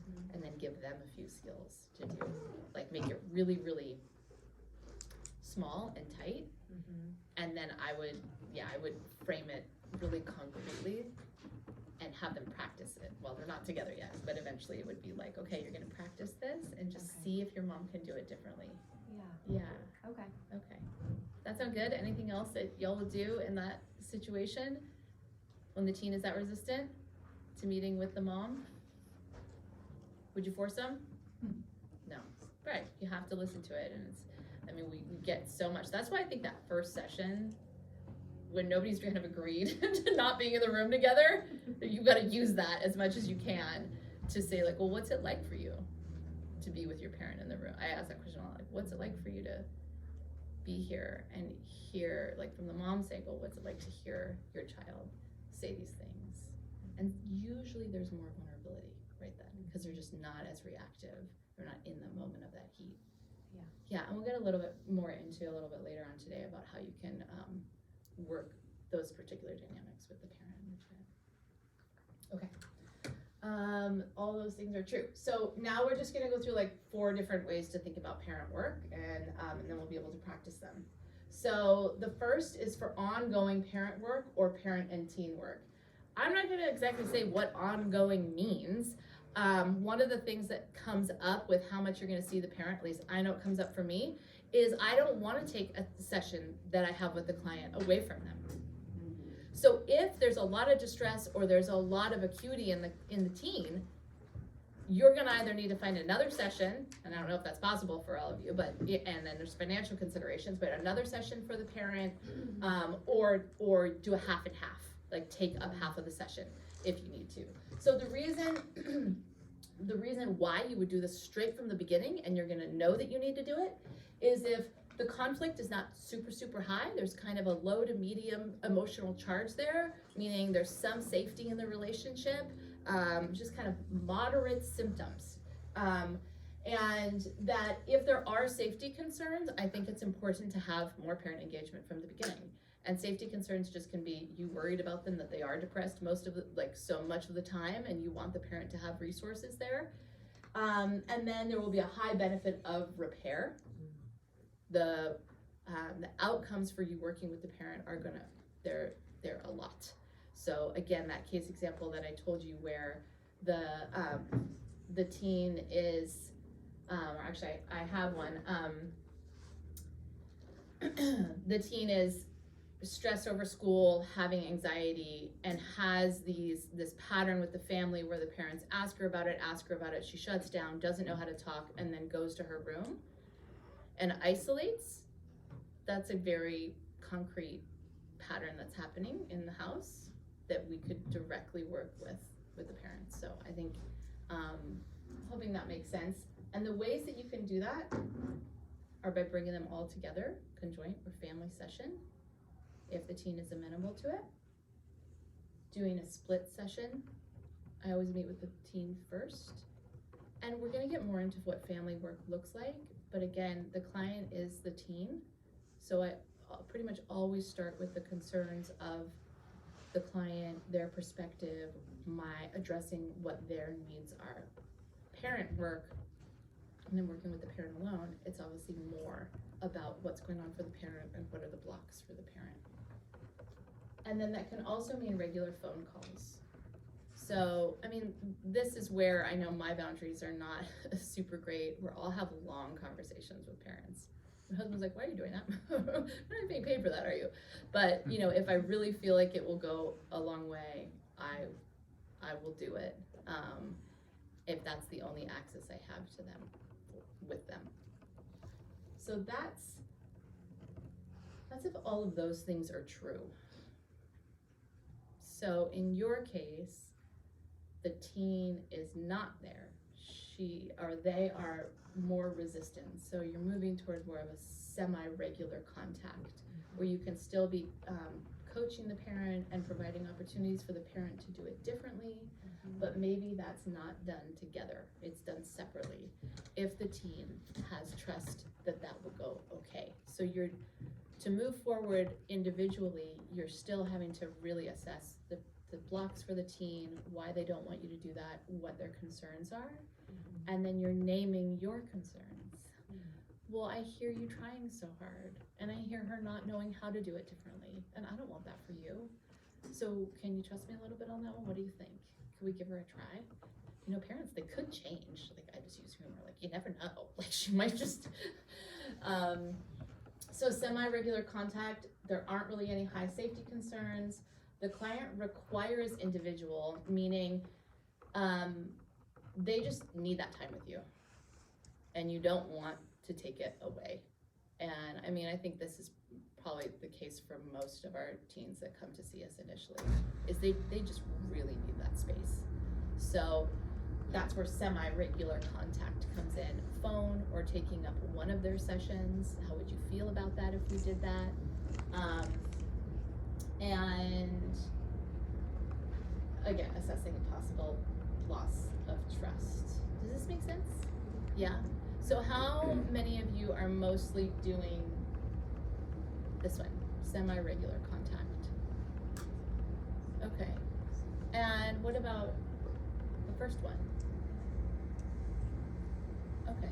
And how did, for those who are doing the first one where there's more parent and teen work, so again, this is either parent coaching or parent and teen work. How did you make that determination that you were gonna work with the parent more? For those that raised their hand for that one, yeah. I'm thinking of the couple of people I do that with ongoing work. During the assessment at the beginning, you can see that it's not just issues with the teen, it's also issues of relational dynamic. Right. And talking to the teen about that. I don't work with really young teens, so I give them a lot of autonomy and what they're comfortable with. And the two that I work with that we do that with, they actually are very close to their parents, and they have a history of sharing things. It's more about parent being so anxious that we have to work to ground the parent so they're able to receive and hold space for their child. And regular sessions, that helps. Yeah. So, okay, great. So there's already kind of a foundation there, so then they're able to do that. And the parent work that you do you do that just with them on their own, or do you include the teen in most of that? Generally, I start with the parent working on how to ground themselves when they're doing a conjoint session, so that their anxiety isn't taking them over the top. Yeah, and I think it's so great to meet them in that place, and then to really see what the behaviors are that they're doing in these certain dynamics that are triggering for the teen and keep them away. I mean, we all know there's a few main ones, which is like yelling, probing, and just asking questions again and again, not listening or hearing, and all of that can be seen as based on anxiety. It's just based on worry and not knowing what to do or feeling helpless themselves. So finding that common ground between the parent and the teen is so crucial in the beginning. And there was a previous slide where I asked, like, what is your hope? And sometimes when you ask both the teen and the parent what is their hope, you actually will hear the same thing. So drawing that up and lifting that and amplifying that we all want the same thing here, and we're gonna figure out what we each need to be able to get there, I think is really important. Yeah. If I'm being completely honest, I think I do the ongoing, like when the kiddo's willing. Yeah, and I think that's part of it, because here it says, like, if the client's really resistant, then yeah, you don't want to push too far too fast for repair because it doesn't work. And so I think that's true, but then it's like being able to lean into that resistance. And what do they call it? Leaning into the skid. So really naming, I'm just worried that you can do so well, but she's still gonna be doing the same thing. Because you're kind of at a juncture there where, how do we get past that? Yeah, and that's that next level of vulnerability really on both people's parts that's probably gonna create a lot of change. So yeah, it might be different in the beginning than it is in the middle. I think that's really true. Okay, and then the last two are doing more solo parent sessions. I think if you come to a place where there's high conflict and high emotion and there's really a lot of parent tools needed and the parent is overly anxious or just presenting as highly reactive, I think parent sessions are really important. And just so you know, I mean, in my practice, I just am doing more and more of this. I'm just working with the parent more and more. And I'm assessing at the beginning how willing and able they are, how willing they are to meet with me, and just really digging into more tools and skills. It's so easy to be like, they need coping skills to your point, but the parent needs skills, the parent needs further understanding and of what their work is. So I think this is super important and sometimes needs to take the place of a teen session because we'll get further if we can. And we're always going to inform the client prior and when it's safe to do so, and when there's skills and resources built and enough structure, we'll move toward conjoint. We'll move toward a family session. Just raising your hand, like a little or a lot, how scary does conjoint or family sessions sound? Hi. Yeah. Because I think both the parents, that I see two teens right now, and I think both of their mothers have, one's just undiagnosed, but I think they both have personality disorders. Yeah, right. So it's really a minefield and it can be really scary to go. So I think it's good that you're cautious, and I would say you'd have to just have a lot of structure in place going into that session of what your goal is and what you think that like 1 or 2 takeaways is. Because if you let them lead, that could be quite dangerous. Yeah. And then just watching out for and maybe framing around rules in the session. We'll talk more about family sessions this afternoon, but just rules for engagement. Like, I can interrupt, but you can't. And I want you to just stay with yourself. Maybe it's about grounding and finding some resources. Like, what is a way? I'll often say it may feel like we're going to hang out with your teen and what they need and what's going on for them for the majority of this session, and that's true, but we're going to sit with one bucket for a little while. And we'll be able to get to your bucket later.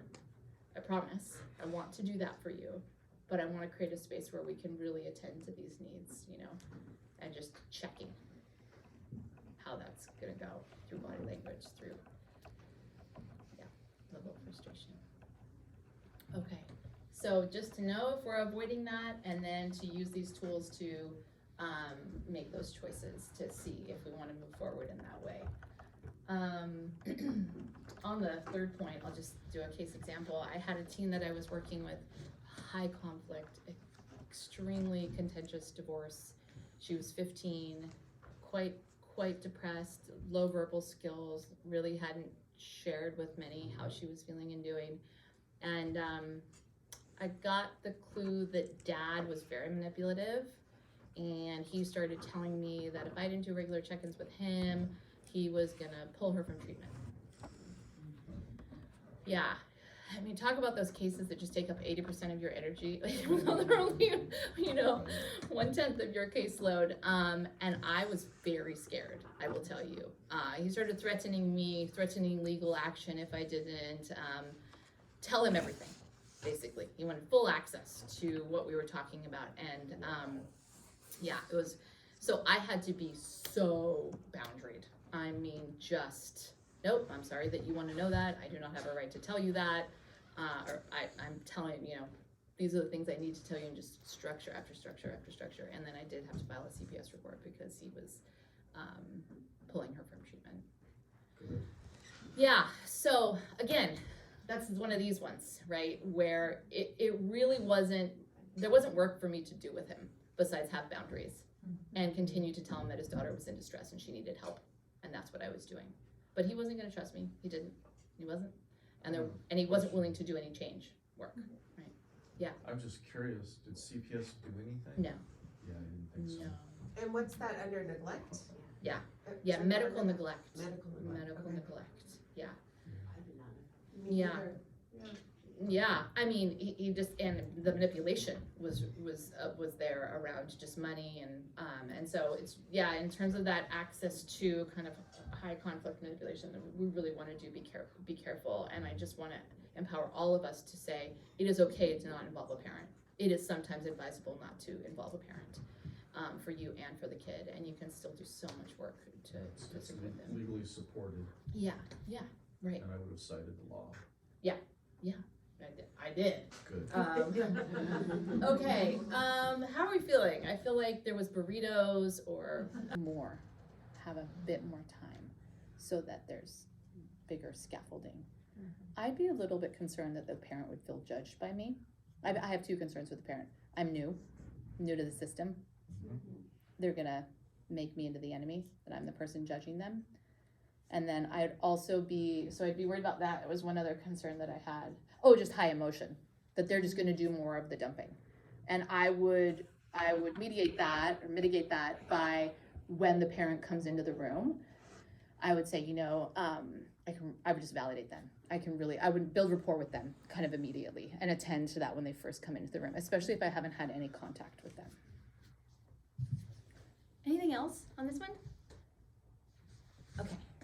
I think we're gonna come back to scenarios a little bit later because I have a few more. I have a comment. Okay.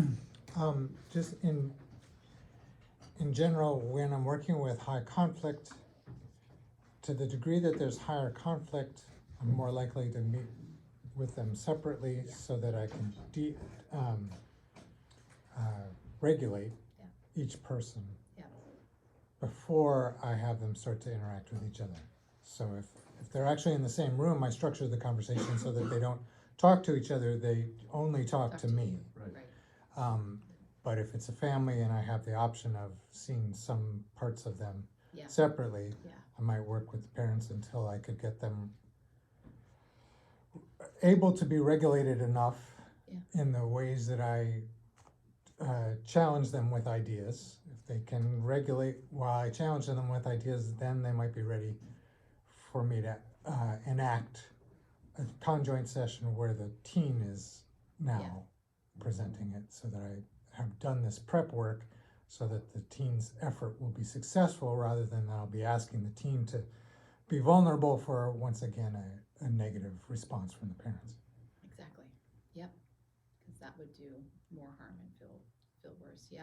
So, right, that assessment of the parents' resources, regulation, I think requires them to have a space that is just for them and to feel like they can. And so, if anything, I think leaning into that. So what if it seems like it's going to take a long time to accomplish that with a parent, and such that you end up becoming the therapist of the parent? I know. Right. Yeah, and again, it's just like distinguishing parent coaching between parent therapy, and they can like very easily slip into to the latter. For me, the way I gauge that is I just try to come away with a very small win, a small but powerful win. So knowing that that the client is still my client and the team needs time and energy and resources, I'm but there's like a lifetime of work to be done with that parent, I might encourage them to first of all get their own therapy or get their own support.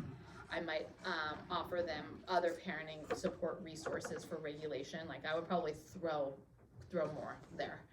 And then I would just try to truncate things down to 1 or 2 of these behaviors that are really problematic for the teen, and see if we can have any kind of change right there. Right. That's where I would do that. Okay. Yeah. Before you go on to the next Yeah. one, I wonder if we could move the whiteboard over there, because we can't Yeah, see that doesn't work. that That's screen at all. That's great. In your way.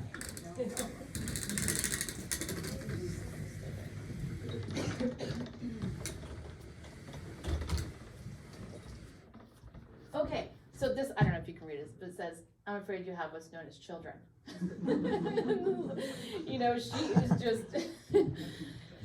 yeah. So, I mean, I put that up there really to kind of spark compassion for the experience, and I think we'll need a pretty heavy dose of that when we sometimes feel a loyalty to the teen and, you know, just really have strong feelings about what the parent is doing, is like working hard with ourselves to build compassion for parents, I think is really important.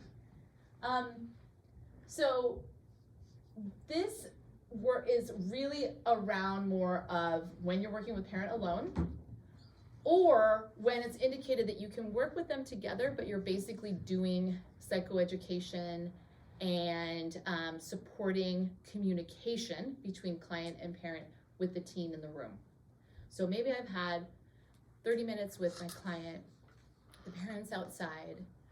We've come up with a few needs that they have, that they really are open to expressing with their parent. I trust that the parent has not super high emotional charge and is up for this. They want to know, they're willing to know, they're ready. Then my alliance with them and my tuning in toward them, my attunement toward that parent really matters when I bring them into the room. So I want to start to address everything's as needs and feelings, because it just lowers judgment. That's why NVC is so awesome. You guys, any NVC lovers in here? I know, oh, like more than half raise their heads. You guys probably know more than me. I don't know a ton, but I just know that when we can validate needs and speak in that language, we're not in opposition to one another. We just have different needs that we need attending to.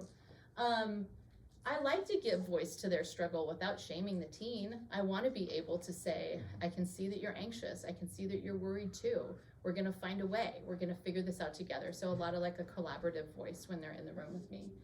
And then just knowing that we may need to address their needs and wounds first, which is kind of what Tim was just talking about. It's like that parent has so much going on, high conflict, high emotion. I need to be able to work that first before I can get them in the same room together. And knowing that most likely they're going to be afraid of your judgment or afraid of being vulnerable with you. That might feel very, very far away. I really think of working with parents more as being a guide or a mentor or a coach, or at least a peer-to-peer kind of work the angle. Yeah, so anything else that you know works with parents that you do now that you feel like is helpful when working with parents? So you have what you do when you work with teens, and I'm sure there are so many ways that you show up for them, but is there any way you like to step into the room when you're working with parents, like an approach you have, or a way that you frame that work, a way that you speak to them about it? I know it's kind of general, but does anything come to mind, how you work with parents? We've kind of addressed what comes up for us with parents, why we avoid, what feelings we have about it, but how do you speak to them about these problems with their teens? Yeah. Well, I think one is like acknowledging their love and their care for the kiddo, like how much they love them and care about them and how they want them to succeed and do well and all of those things, like highlighting that. Yeah. But I think too, like just that giving the voice to the struggle, like I validate a lot. And I even tell the kiddo, like, before the parent comes in, I'll be like, I will be validating your parents' feelings. It doesn't mean that I don't understand what's going on for you too, but you know, just like I do with you, I'm gonna do with your parent, and they're usually okay with that. But I think that's what helps me the most, is like really validating what's going on for the parent. Yeah, me too, I do, yes, right, and just giving them a chance to check in with how they're feeling about it. And if there's any congruence there, like the teen is feeling the same way, I think they feel exhausted as well. It sounds like you both feel exhausted. Just kind of using that to kind of wrap around so there's not as much distance, yeah. I have done a lot of parent education, even though I haven't done much therapy with teens. And there's a lot to teach parents about parenting. But one of the points is that often parents are on a program of how they think they're supposed to parent. So they'll be like doing punishments that they think they're supposed to do as a parent. They'll be getting really bad results, but not give themselves permission to change for fear that this is what parents are supposed to do. Yeah, this is the way that it was done to me, or this is the way I learned it, yeah. This is the way right all the other parents in the parent community are doing it. I think that parents, and in my personal experience, moms especially, feel very judged. Yeah. Very judged by our communities and our society in general. Yeah. They're really under pressure to conform to some image, whether it's reasonable or unreasonable. I would agree, and there's a lot of, and that can keep us so stuck and so zoomed in, because it's really, there's so much fear about what happens if you change, and so we're really trying to just give them an opportunity to know that it would be worth it, and they can, and it's different than what they think. Like tuning into a teen when they're upset and not trying to fix them and meet them there, that feels extremely scary. I mean, we're doing it because we know that we're the person who can. For a parent, it's just overwhelming. So we'll talk more today about their blocks and what is true for them. And I just think that that's so important. So that's why I'm putting it in here to focus on a little, because I can already tell that we're doing great work with teens. Like, I don't have any doubt about that. I think it's the parent side of the equation that I can hear we're all trying to figure out how to manage. I think it's worth it. I'm sure that you guys all have some background or interest in attachment theory, but it's what is happening, and it's what we're seeing when we hear, no, I don't want them to come in, or no, I get dismissed every time I bring up something that's true for me.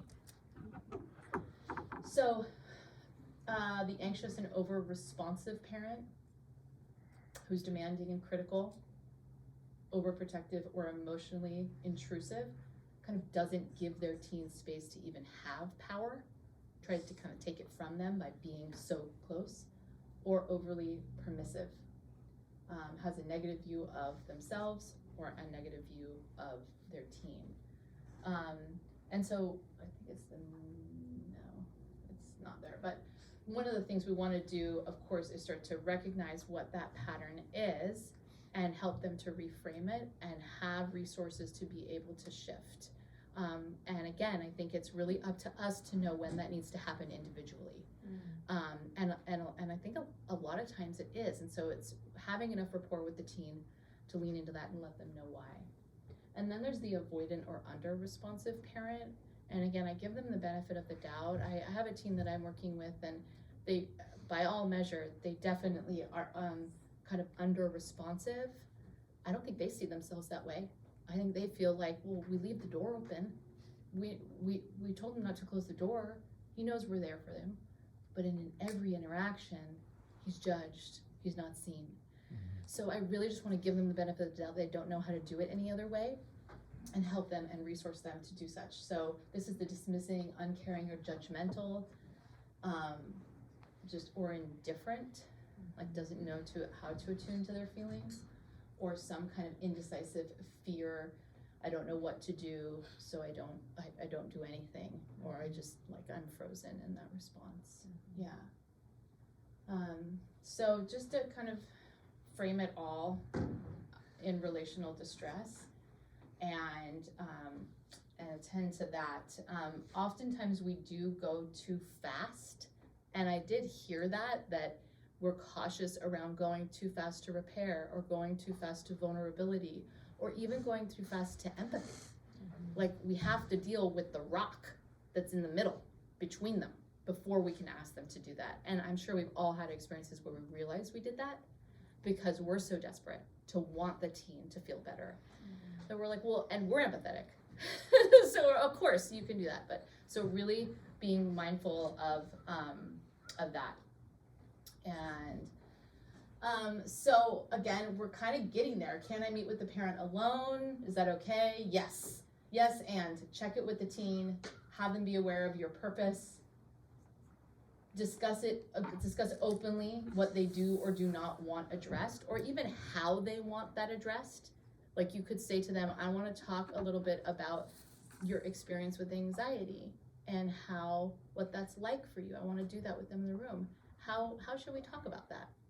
How should we talk about that? What do you want me to call it, anxiety? Or do you just, how should, like, the language around that I think is really important, because then you can start to have a shared language. And their concerns. If a teen says to you, my concern is that you're going to talk to my mom, and then she's going to use that against me, because that's happened before. A previous therapist had a session with my mom and told my mom some stuff about me, and then my mom just like brought that up all of a sudden.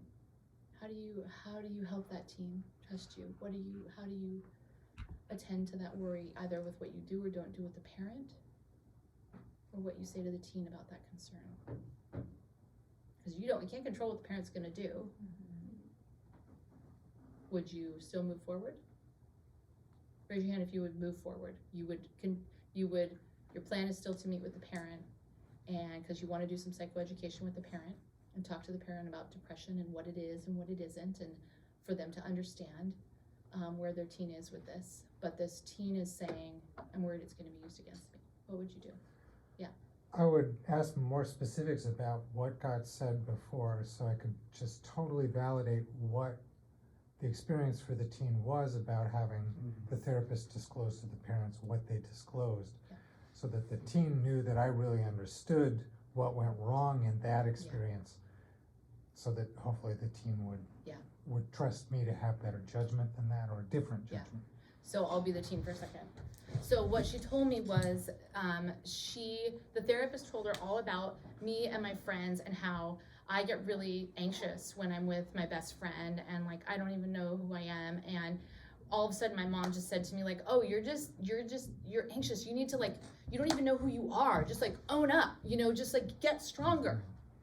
So the therapist sort of was, in talking to your mom, said some things that were critical of you. Well, yeah. And then your mom leveled those criticisms right at you. Yeah, well, she does all the time. Well, that didn't help you at all, to have the therapist talking to your mom about things that your mom could criticize you about. Right, yeah. You don't want that. No, I don't. And I don't know that that's not gonna happen. Well, I understand that you don't need that kind of criticism. It's not good. And you would want me to make sure that I'm not criticizing you to your mom, giving her ideas about how much she might criticize you. Right, I don't want her to have any more, I think I got that. Okay. And I'm down with that. Okay, cool. That there's no value in your mom criticizing you, or me giving her ideas about how to criticize. Okay. That's awesome. And then I would double back and say, and if that happens, can you let me know? Yeah. If something happens between sessions where she's using any of this against you, I really want to know that. Like, that just sounds so shitty. She might feel helpless, I don't know. She might feel like she doesn't understand. I want to give her resources. If you could trust me with that, and I could make sure that your mom, or do my best to make sure that your mom doesn't criticize you and make this harder for you, because I really want to help her actually be there for you. Could we try it out? Yeah. So tell me what you think about this. As an anxious person, the other part of me is like, I want to tell the teen, because the teen has anxiety, like what is going to happen. Yeah. No, I would. This is my Yes. They have the information. Yes. Great. Yes, I would, and this is how we're gonna frame it. I mean, I even sometimes say, and is there anything you really want them to know? Like, if you could have them know or get one thing that would really matter to you, what would that be? Or really don't want them to. Or really don't want them to know. I mean, I don't wanna be the mouthpiece for the teen, and I kinda hear our sensitivity to that. So again, if it's possible, together, right? If there's enough structure and a low enough charge, and we think it's safe enough for the teen, we can meet together. Yeah. Well, being the mouthpiece for the team is definitely something that requires looking at your countertransference. Because the degree that I feel protective, I'm likely to enter into the family system and try to fight the parent on behalf of the teen, rather than step back and go, no, I'm trying to empower the teen to have their own conversation with the parent. Yep. And so my conversation with the parent is not as teen advocate, it is as parent advocate. Right, exactly. Yeah, it's about where they can be empowered to change. Right, the focus is on them actually more than on the teen. I don't know about you, but I actually get quite uncomfortable when I'm talking about the teen to the parent for any like longer length of time, because I don't know about you, but I don't really like somebody else talking about me. And so I want to be sure that I'm brief and broad and more general with how I'm describing that. Like, basically what they already know. Yeah. They already know that there's some anxious mood there. They already know that there's a tendency to isolate, or there's a pattern of high conflict. Go with what you already know, and then focus on how you resource the parent. That's how I would see it. I have a question. Yeah. Would you ever use the team, would you use the term like parent coaching session, so that the team maybe kind of gets sort of that idea of like, oh, it's like giving my parents tools rather than discussing me with my parents? I don't know, then I wonder like, would that not be good, because maybe the parents would feel like, oh, I don't need coaching, I don't know, like. Yeah, it's a good point. I mean, I do. I call it parent coaching, or I don't call it parent coaching, but I do say like, I want to give them all the resources and tools they know to be the best parent they can be to you. So that's how I frame it. Yeah. I'm getting turned on to the idea of parent using the term parent coaching, because then it separates what I'm doing with the parents from the therapy that I'm doing with the team. Yeah, But you could say parent education too. Yeah. Or psychoeducation. Yeah. My parents are total psychos. Yeah, I don't want you to turn my parents into psychos. I could see where if you're like, my parent needs coaching, they're like, yeah, what kind of coach do they really need? You know, like, I mean, you could go there with the teen, and that would, I think, all be great. You know what I mean? I mean, if you have a parent that's really reluctant to come in, or you know that they're afraid of judgment, I think you would tread more lightly and be like, oh, this is just about educating us all about how we can, you know, show up for our kids more, and what's, you know, what it's like to be the parent of that person, you know, that particular person. Okay, that's good stuff. That's good stuff. So splitting behavior is kind of what we were just talking about. Now that can be unconscious, where you become triangulated and they are using you against one another. And so we do have to be pretty careful about, I mean, I don't know exactly what more to say about how to avoid splitting behavior, but just in terms of how you talk about the parent or the teen with the other party, just being careful about what might be used against you and how you're framing that. And I think that's actually what you were kind of bringing up, is like, ooh, I'm afraid they're gonna come back and say it like this, or my therapist says that you don't know what you're talking about. I mean, I could see doing that. Yeah, I could totally see doing that as a teen too. That's like their whole world, is using one another to bolster their own position. So yeah, I think we have to be, I think we know how to do that to align without bashing the parent, when we just attune to the teen and be like, I can see what that's like for you. So it seems like we kind of get that by now.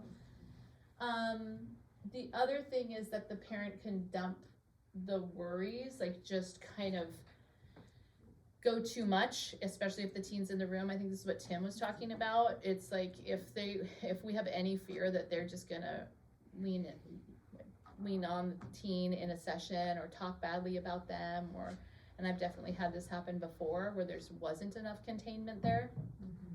And I brought them in together and I'm like, whoa, I did not expect that parent to say something so hurtful. And we can still use that with the teen in that moment of like, wow, how does that feel that they just told you you don't give a shit, you know? But we do have to be pretty careful. The other thing that's just happened to me recently is the parent, so say you're doing parent work and the parent's ready and willing and want to do the work and they use your voice. So they have an inauthentic voice. So I'll just give you the case example. I was working with a 12-year-old and she was very, very closed. I mean, just wouldn't give an inch. Her parents thought she should come. She has some OCD, high anxiety, perfectionist. Anybody work with these? They're around 11-year-old girls. Whew, there's quite a few of them. It's like 11, 12, 13, a lot of anxiety and perfectionism and shame, just like, right there. And so she was super closed off. And so the parents were like, well, why don't we just come and we'll just do parent education with you. We feel like that is really helpful. And so they came and the mom's like very eager. She knows she's writing the notes and she's, you know, where did that perfectionism come from? And she'd go into the house with her kid and try one of the tools and her daughter would look at her and be like, that's Jessica's voice. That's not you, Mom. So gosh, we have to be, I think, I don't know how that was avoided, except I'm really trying to help the mom find her authentic voice, like her place where she can feel genuine rather than trying to like try something on that isn't her. So it's just something to be watchful of, is of parents not really knowing what to do, using you as a resource, but then there's backlash and the kid kind of gets it, and then all of a sudden you've lost rapport with the kid because they feel like you're over there with the parent and they're the bad person again. So I just wanted to put that there because I think it's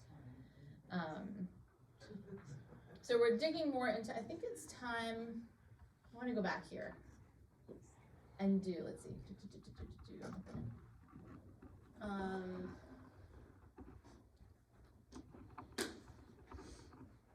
let's do this one. Okay, same. This. I mean, we could do this one, or does somebody have a case that they would like to discuss with the group that has to do with, you know, these questions about how to engage with a parent and they're not sure? Does anybody have one that is close? Yeah? Yep. Okay. Why don't we do that one for a second and just together. I have a 17-year-old female client who meets criteria for depression and post binge purge type. And she's the youngest of 3 girls in the family. Mom and dad are together. She's done treatment before, taken physical treatment. He's telling me in the session, everything's gravy, like, I'm fine, I have a little depression and social anxiety, but like, I have my boyfriend and my group of friends, and I'm doing track, and life's great. And then I get phone calls from Mom of like, I found buckets of purge in bags and like containers of food, and I go in and I have to clean her room because it smells so bad, etc., etc. So 2 very different stories. Mom's super, super anxious, kind of needs that left side of like really controlling and like just in fear. And then the client is really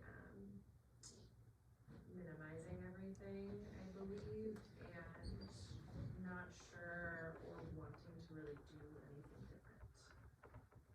So, Okay, everybody's all eating disorders. Okay. This is when I'm right over here in the field. How old is she? 17. Oh, okay. So she's like a junior or a senior. Okay. And have you had any face-to-face contact with the mom, or is it really okay? And how did that go? Was she She was, Mom's open and receptive. okay, okay. She just has a hard time getting out of her head and out of her own anxiety kind of space. Yeah. She wants to be there. She wants to support the client. Got it. She's sort of desperate. Right, okay. Okay, and does the client know that you're getting all this communication from mom? Okay, that's great. Good job on that. So I mean, the first thing that comes up for me is just that the client's hiding it from everybody. I mean, so you and mom are in the same boat on that one.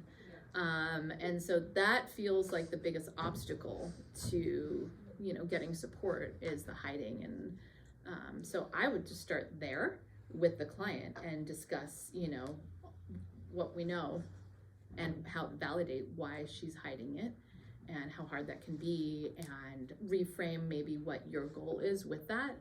Like that sometimes, she might feel that you are trying to change her and she's trying to take away this thing that just feels right. I mean, I use that language a lot. Like I know when we cut, it feels right, feels like the right thing to do. But there might be another way to have that release, and we have to somehow get around the block that she has with you, which is that she just wants to paint the picture. She goes back and forth. Okay. She's hiding because she doesn't want her life to get disrupted. Because when she was in treatment, she was out of school, couldn't see friends, blah, blah, blah. So she really doesn't want that to happen. Yeah. And she's a client that I worked with in treatment that came to me in private practice. So that's part of that's hard. the weirdness Yeah. of I'm associated with her treatment center.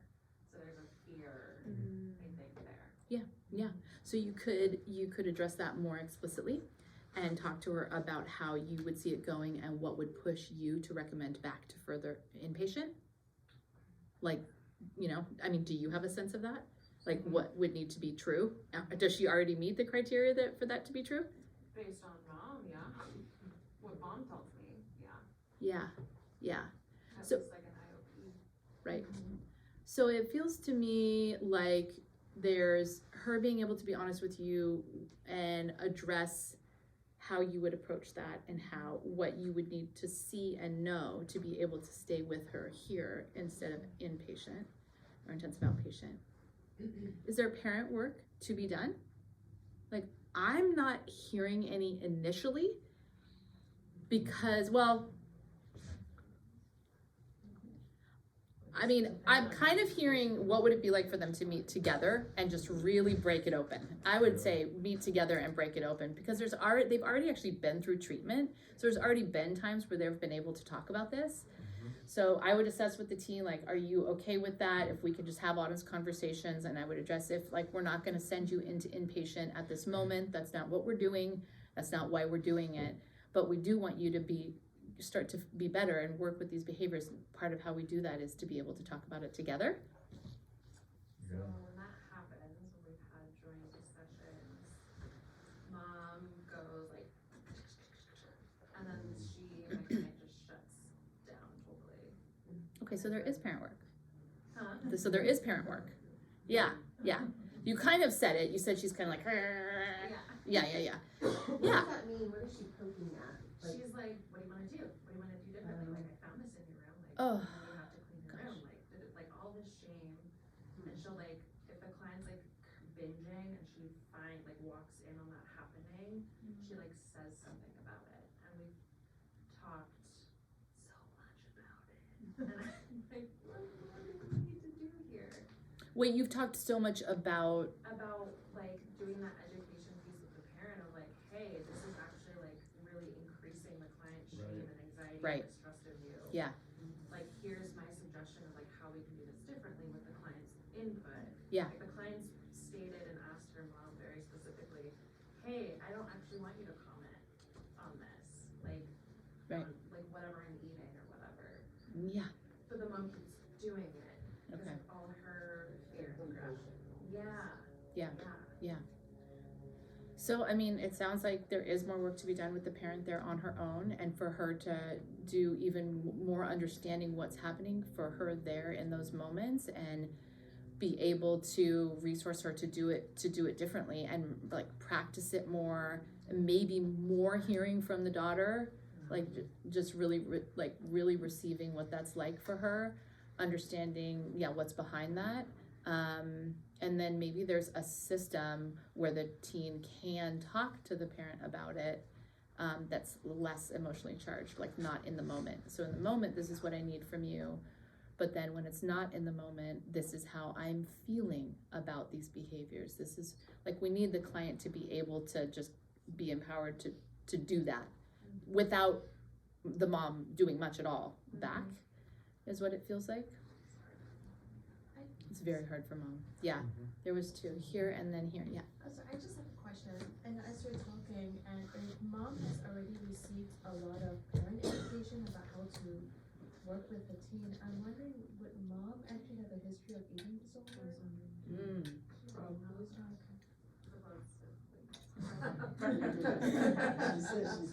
She says she does not, yeah. Well, the daughter doesn't have any either. Yeah.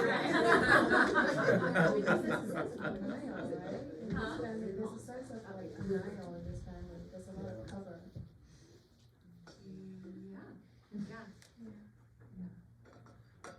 I'm just curious about like the rest of the family. Like, what's up with Dad's story? What are the siblings like?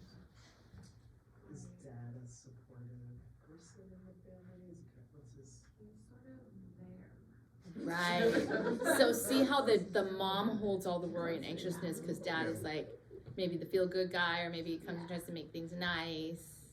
So we would want to even that out a little bit and have maybe the dad be the person who comes in and is like, because I bet you that the teen feels more comfortable. Does the teen feel pretty nice with him? Or is it kind of flat? Or like the dad, like what's her relationship like with the dad? Distant. Oh, also distant. Well, maybe because he's distant. He sounds a little bit distant too. Yeah, right. So maybe we could bring the dad in. Yeah, the dad and the mom, or just the dad being able to even that out. Like if he held a little bit more of that, or if he was more engaged with those behaviors, maybe. Bring dad in closer and let mom back out a little bit. Exactly. Yeah. Yeah.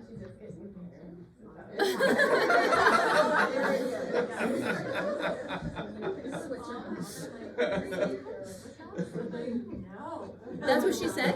She's asked me that like 5 times. Oh, so somehow the mom, it's a joke, but you're saying that everything, it's not going in, she's not getting it. I think she doesn't know, she clearly doesn't know how to show up differently, and she doesn't know how to empathize in that space. It sounds like you've done a lot, but yeah, to your point, it's like, wait a minute here. You've worked with her, you've done a lot of engagement, and still nothing. I mean, mom needs to know, I mean, I'm about to do this, but like I always say, if you're not there, don't go there. Like if you're not resourced, and you're in a high reactivity, know where you're at, parent. Like know if you're able to have that conversation or if you're not. So have you done kind of like resourcing with her on just kind of like what's happening in her body and how she knows her reactions? Yeah. When we slow her down enough, right. she can get there, and I think that was the practice. Yeah. Building that muscle, where Yeah. she knows how to do that. That's it. And be aware of it. That's it. Yeah. Yeah, she needs homework that she reports back to you on. It sounds like not. Well, and now you're back into treating mom. You are back into treating mom, but I mean, I still think of that as parent coaching and parent education. Sounds like mom's got a lot of stuff going on that remains unaddressed and unresolved. That's going to be more intensive work with mom than maybe you're going to be able to do. A referral to someone else where she can get her own individual therapy and you collaborate with that therapist. Yeah. Yeah, I mean. Yeah.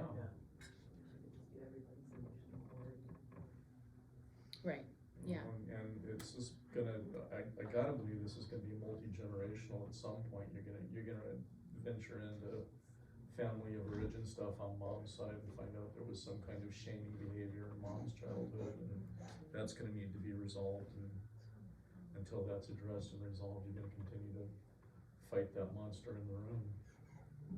I mean, I wonder if the teen is saying, oh yeah, if mom didn't respond these ways, I would be open to talking about these. I mean, is she there? Because I kind of can't tell if she's like really resistant to treatment or if she's just resistant to inpatient. How much does she blame it on mom that she's not talking about it, basically?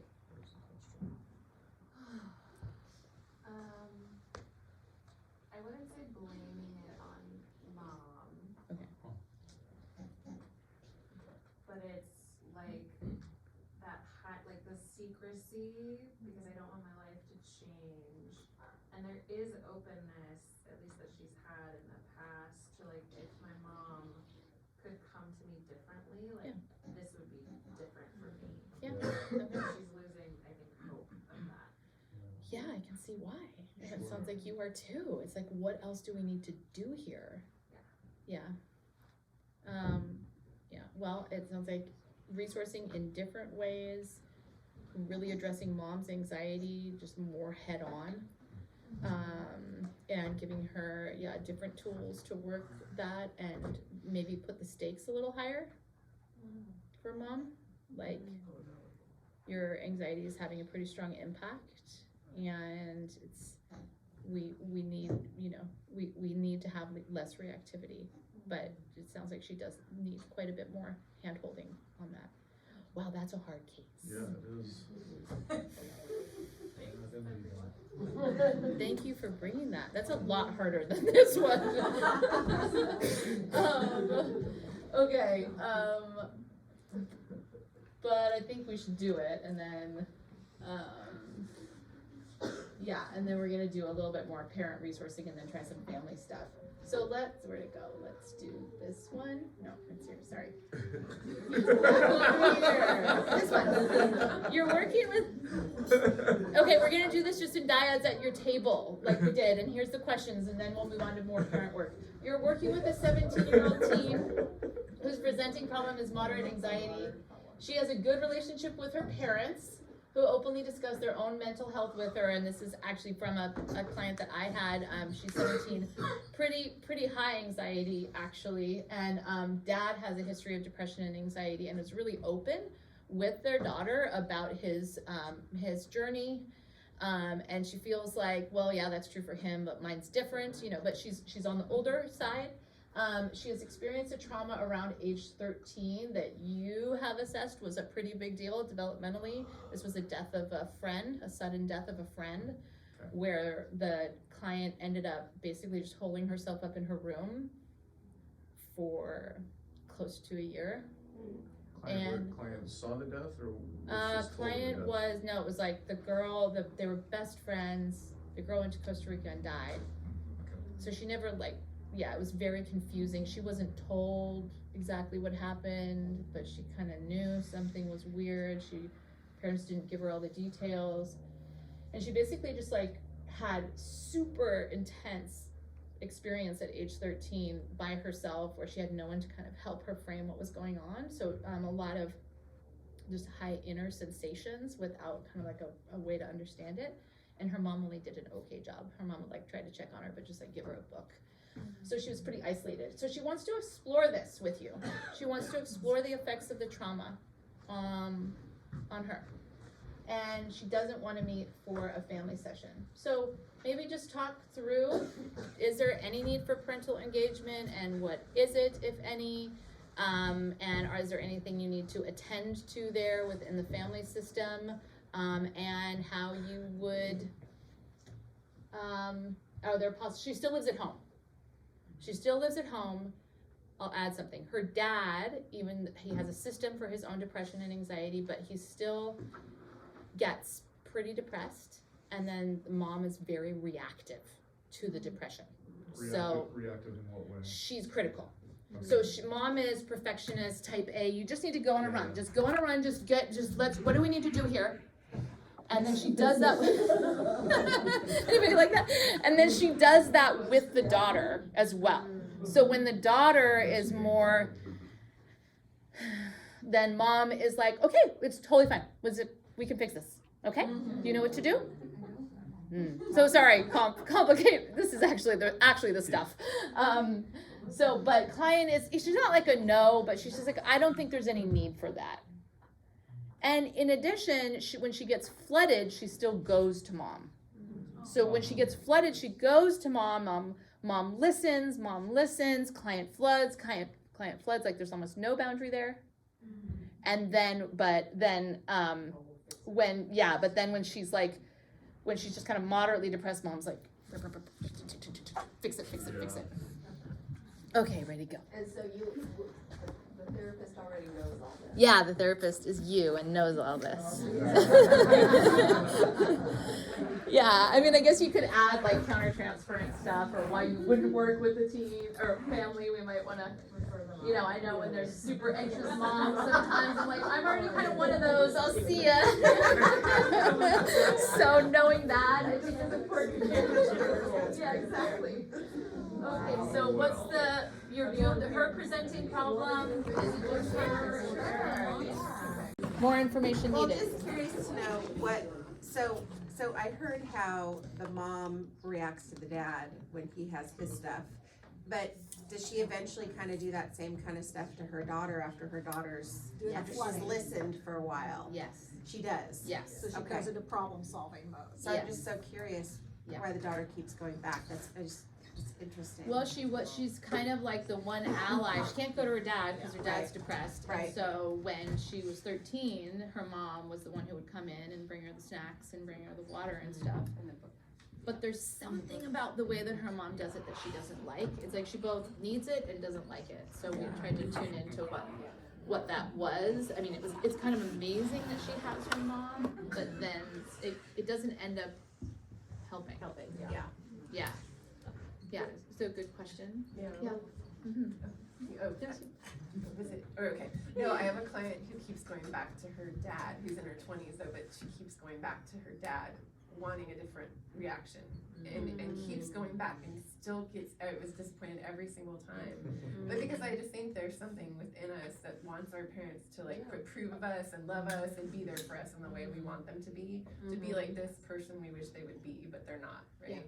Yeah. So I think that's kind of what that is too. Yeah, and so I would want that team to tell, especially at 20, to be able to say, this is what this feels like for me. So to do less seeking and more owning, this is where I am and this is what this actually is like for me when you do this. Because who knows, maybe that would have the parent be like, oh, really? But when you it's like when you seek behavior, it just keeps the seeking behavior happening and you keep going back to those places that don't fulfill it.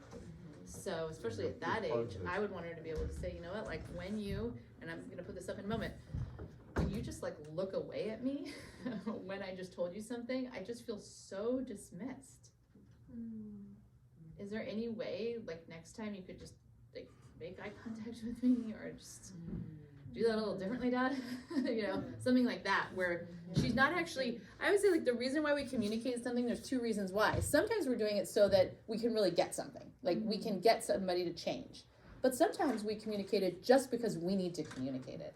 And sometimes that's a safer, especially when you know that they're gonna be hurt, is to be like, their response, you actually care less about that.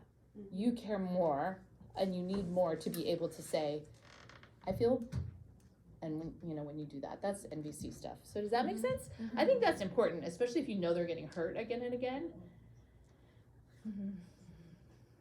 Okay. I'd also like reframe mom a little bit, because the daughter does come in and flood her. And if I had to choose between the two, isolation versus like the extremes of the spectrum, like isolation or flooding or enmeshment, I would totally choose enmeshment because at least you've got a connection and communication going on, and then you can work on communication skills and coaching. So like letting mom know like you actually have a good thing going on right now. You can't Yeah. We don't want to lose that, and these are some things that Yeah, I think that's great. I love that. So tuning more into the mom and those opportunities for her to engage a little differently with the flooding experience. And the strength of that though, like the positive out of that, and then like we want to keep that, so how can we keep that? And then pointing towards like these are things that are gonna cause a teen to shut down, you know, like the criticism, the negative feedback. And also like watching our own father go through that same sort of criticism too. Yeah, and there's an internalization of that when she's doing it. Thank you. That's really good. Yeah. It's not clear to me, the flooding, is this the teen who's saying that they're flooding the mom with this information, or is it the mom who's saying, I'm feeling flooded? Good question. I think the mom's probably feeling flooded, but it's the teen who, when she's flooded, desperation. Because what we've talked about as the mom as being the problem solver, all I could think of why this kid is not getting what she needs from mom is she's dumping all of this stuff on mom, and what she's looking for is for mom to just hold space for that. But mom's a problem solver and she has high anxiety, so the whole time the kid is dumping this stuff, she's not hearing what the kid's saying. All she's doing is thinking about, how can I fix this? How can I fix this? How can I fix this? And running through her list. Yeah. So as soon as the kid stops talking. I think that's accurate. I mean, I wasn't there for the conversations, but I think it is like it's not what it seems kind of thing. Like mom is listening and doesn't have a boundary in the right way. She has a boundary as she listens and listens. more activation, and then I think she comes with the fix it, which doesn't work, and it's not what the kid needs. So I think to your point, sorry, this might go somewhere, that we need to capitalize on those interactions and then see how she can do that differently. I actually think the mom needs more boundaries when the kid's flooded. She needs to step in more actively. So she engage. This isn't like, it actually isn't the time for just listen. Yeah. She doesn't know how to engage actually, other than fix it. So that was the work that I ended up doing with the parents, and also talking to them about just how they understand anxiety and depression and how they talk about it in their house. Anything else on this? Yeah. What were you suggesting she do during the flooding, the parent? How would she? Great. Number of things she could do. Let me just tune into this person. I'd like have to bring her in, because I've been on the other end of the call as well in the flooding. So there's a lot of talking and a lot of analyzing and no body awareness, right? You just like lose all of the attunement to your own self. So slowing it down. Okay, hold up. I'm gonna use her name. I think that's okay. No, we'll call her something. Hold up, Becky. So, hold up, Becky. Oof. Wow. Then mom doing the same skill that we're asking the kid to do. Mom doing the skill. Ooh, hold up. When you're saying this, I'm starting to can feel how much this is for you. So now mom's actually engaging in a different way than fixing. Hold up. Let's see if we can just can we slow this down for a minute? Okay, let's just slow it down for a second. Nothing's gonna fall apart if you just slow it down. Just want Becky, just feel your feet for a second. I'm feeling my feet too. Whew, holy moly, this is a lot. Okay, and see hand on heart, because she doesn't have connection to her body. So if you can get them to all the physical ones, press down, feel your spine. Okay, just we're right here with it. We're gonna get to it.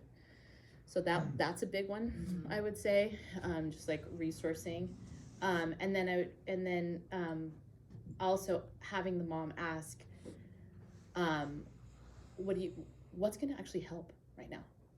So all of a sudden she's not as flooded. Maybe she's able to be okay, I think movement, because she just gets frozen. She does the frozen thing, the frozen while flooding. So yeah, I think so. Anybody else? What would you have mom practice when the teen is flooded and emotional? Let's just call it crying and head down and everything. So much. How do we resource those parents? That's what I'm about to write on the board, but I'm curious what y'all think. Yeah. It's a lot of what you just did, but self-empathy, just NBC wise, wow, I'm just getting really scared. Just self-talk, since she sounds so verbal. Yeah. Might be an easier leap than going to somatic resourcing. It's just, okay, talk to yourself home. What you do for your kid, you do for yourself. Talk to yourself, Becky, wow, I'm getting really scared right now. Yeah. Just talk it through. Yeah, I love that. So just inner dialogue, talking yourself through, reassurances. Finding that voice that sounds authentic for the parent, finding that particular kind of those compassion phrases that can You know, have to teach her to slow herself down and calm down in order to be able to find that voice. If she's moved into freeze mode, language isn't there. So we might identify okay, what do you usually do when your family's distressed? Well, if we can get her to say I fix it and I just get this flood, I just have to zoom in and there's all these things that happen. If we could get her to name 2 of those things or 3 of those things, then we would be able to say to her, so we want you to catch how big that is. How much of your body, and this is kind of IFS stuff, but how much of your body is that? And if it's more than 70%, give yourself a minute. Don't do it. Resource yourself away, hold water, take a minute, reassure that this is worth it, that this is, not abnormal. This is a person having a big emotion. Just broaden her ability to meet that emotion. Yeah, and there's actually a ton of grief. There's a ton of grief for the mom around just again, they're polarized. The grief is around dad and dad's depression and feeling helpless and not knowing what to do. We're also talking about too that the work itself is grief for the client, and process grief. No ritual. It sounds like no ritual or ceremony or anything to process through it, and that it was sudden.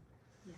And then it sounds like maybe you have a culture of taboo-ness of death, and what does that look like in the family? You're really picking up on something, because actually I found out later that they their ancestors escaped the Holocaust. So there was this whole this whole thing that I didn't even know about when I met with the parents around escape from death. So grandparents or great grandparents? I don't remember, to be honest. It was they were in Austria. It's grandparents, or it was not that far back. So I ended up waiting on working the trauma.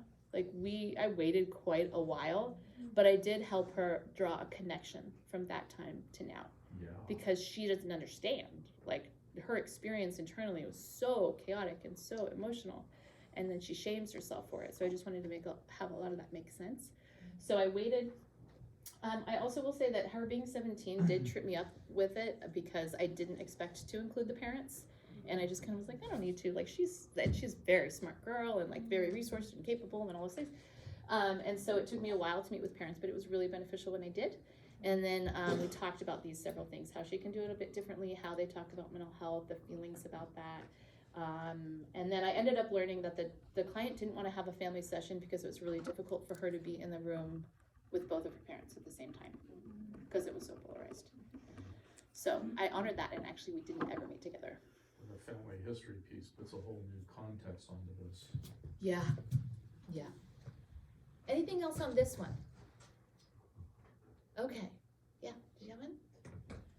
Well, we were just saying, do you think it would be a good idea for the family didn't end up wanting to meet all together anyway, right? Yeah. But I was just thinking of processing, if they did though, would it be a good idea to process kind of what happened when she was 13 altogether? Sort of them saying we did our best at the time, we wish we could have known what to do or could have done better, it was a really hard time and we did this because of that, just so she could understand where they're coming from more and have more empathy, and then she would have a chance to kind of explain to them a little more what was happening with her at this point in time, because it's been a while, just for feeling's sake, Yeah, I think that would have been really great. The client was a bit resistant to talking about it with the parents. Again, I was this way that she would only come to the mom when she was flooded or really spinning out, but she didn't want to go back and talk about anything from the past. So I used the same language and the same framing with each of them, but individually, separately. But I think that would have been awesome. But she just wanted to downplay it. Again, she was protecting mom. She didn't want mom to feel ashamed for how mom handled it. And I could say again and again, no, that's not what we'd be doing. But she was still and I think that would, if I could have, I think that would have been a great way to go. A way that would sometimes structure a session with a parent are the two questions. How does your child feel? And how does it make sense that they feel that way? Right. And what I then hear from the parent is all the stuff that gets in the way of them being able to answer those two questions. Yeah. And I just let it come out of the way and, Yeah. and return us to, okay, so I just heard all that all makes sense. Let's go back to how does your child feel and how does it make sense that they feel that way? And there's a new wave of stuff. Yeah. Yeah. That is right.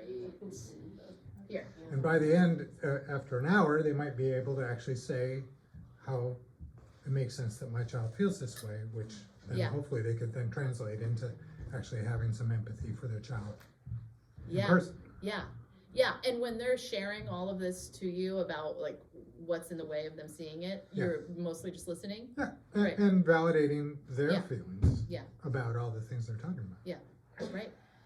Yeah, I mean, I think, again, giving them the space and the time to do that so that you can really hear what's in the way is super important. And so that's kind of what this slide is about, which is being able to recognize and name that reactivity pattern between them and organize the function of it under needs and feelings.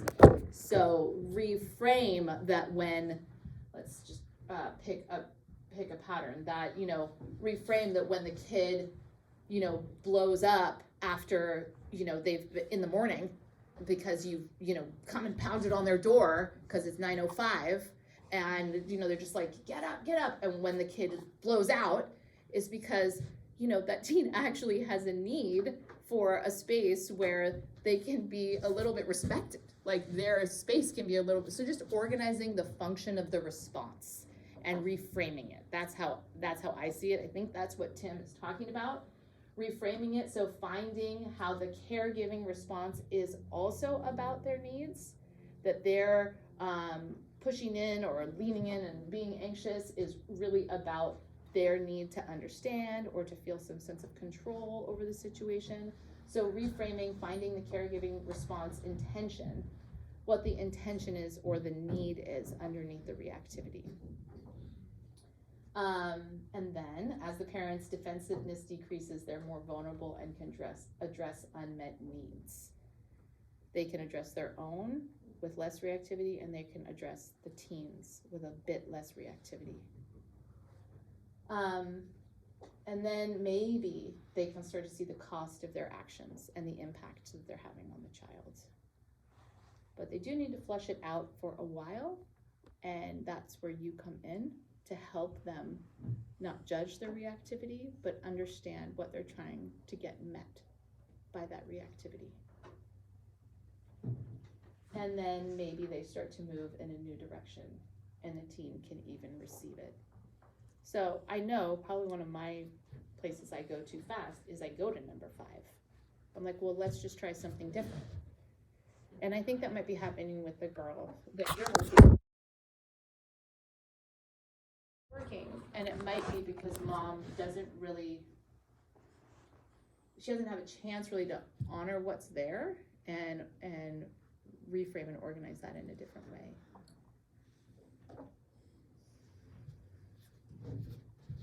Thoughts on this one? I want to say more about it. I guess 1, 2, and 3 are really about validating, listening, hearing the need that's there, and speaking to it in that way without you know, getting into the charge of it. Like we can name, oh my gosh, this must feel so frustrating for you that they just won't get up, that your child just won't get up. I hear that you know, so you need to be able to to know what to do there or to have a way to work with them. So just, I think, fleshing a lot of that out and trying to decrease defensiveness. And then I want to give you some tools, so I think I'll just do that now. I could make a comment on number 5. Yeah. Parents start as a new move. With any time I'm seeing somebody conjointly, and somebody does something different the other people in the family may respond to the old things that the parent has, or the family member has said, Yeah. and totally miss that something new got said. Yeah. Because they're so used to, I mean, they've Right. heard hundreds They of skip the over it, yeah. previous version, and now they're hearing a new version and they still have a lot of feelings about the old version, so they respond to the old version, even though a new version, you've actually been able to facilitate a new thing being said. So I have to stop it and get everyone to be very aware, meta-communicate about the fact that what just got said is different than what has been said before. Yeah. Understandably, you have a reaction still to what has been said before. What's your reaction to what has just been said? Yeah, to stop it, to slow it down. Yeah, the reactivity almost happens before the sentence is over. Yeah. Yeah. So does that feel different? Does that sound different? Yeah. I mean, it's amazing when teens actually can come in and say, yeah, actually they did do something a little bit differently. Like, wow, there was actually change. That's amazing. So thank you for that, Tim, slowing it down and then giving them opportunities if you aren't meeting with them conjointly to say, well, how did it go this last week? And did you notice anything different in your parent? Like just amplifying that, because that does give them hope that, you know, we can change even later. Okay, we're gonna get to more parent resources. I can tell we need a break, so maybe like 5-7 minutes. I'm like a mover and a stretcher, so it's just fine if you want to get up and like roll around on the floor or stretch or whatever, right? When you work with teens, you're not easily offended, not scared. So please do feel free to do whatever you need. I know it's the afternoon and we may be a little sleepy. And this next thing that we're gonna do may even make you more sleepy. I don't know, which is that we're gonna do kind of a little inner guided inquiry. So you do not have to close your eyes, but I'm going to invite you to in a moment. You're welcome to put your head down or not, or turn away, whatever feels best. So this will be for about 5 minutes or so. So getting comfortable, if you're willing, putting both feet on the ground. I know that when I work with teens, I tend to lean forward a lot because they care so much. So I'm just going to encourage you to kind of find a posture where your spine is really feels like it's over your hips, where you're in alignment there. So you're not leaning forward, you're not leaning back, and you're comfortable enough. And then find a place where you want to put your hands. And then before anything, just kind of feel that your feet are on the ground. And I invite you to close your eyes, and we'll just take a few breaths together. So maybe a nice full one in.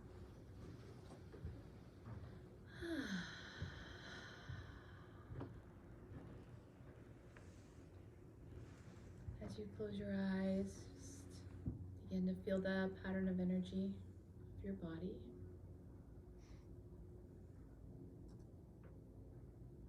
And bring your attention to the lower body, the parts of your body that are touching the ground, touching the earth, touching the chair.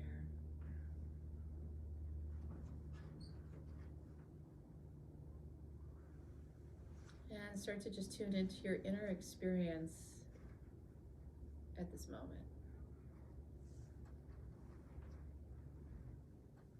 Maybe there's a particular mood.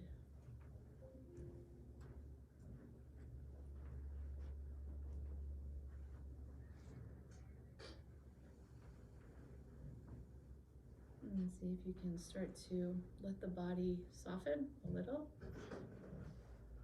Nothing you need to do right now.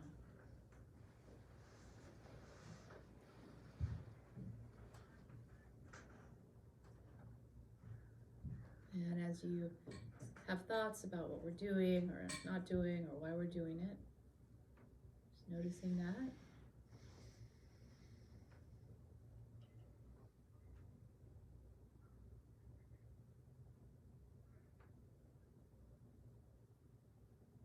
Beginning to tune in to your own body and to your breath.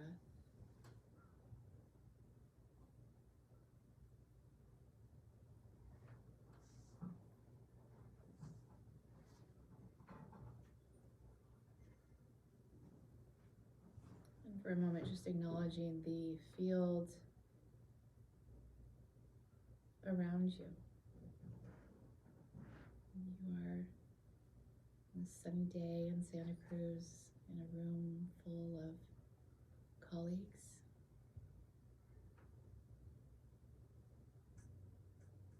And I'll encourage you to just bring your attention to the area across your chest, from like shoulder to shoulder. And just feel what that area feels like as you start to tune into this warmth and care that is in this room of these helping colleagues.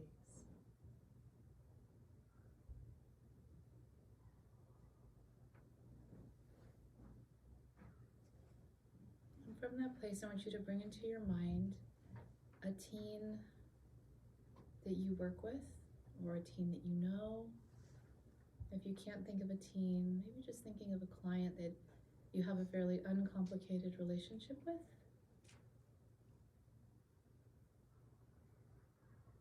And I want you to imagine that teen, see their face.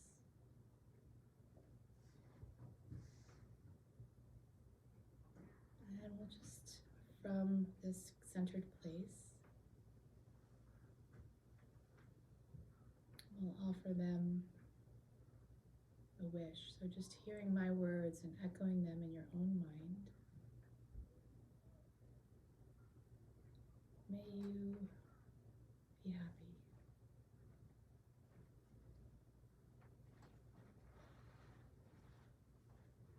May you be healthy.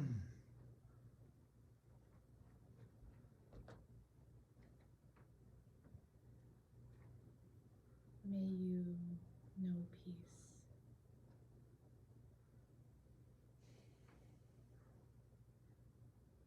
And feeling how that generation of positive emotion toward this person feels in your body as you send it their way.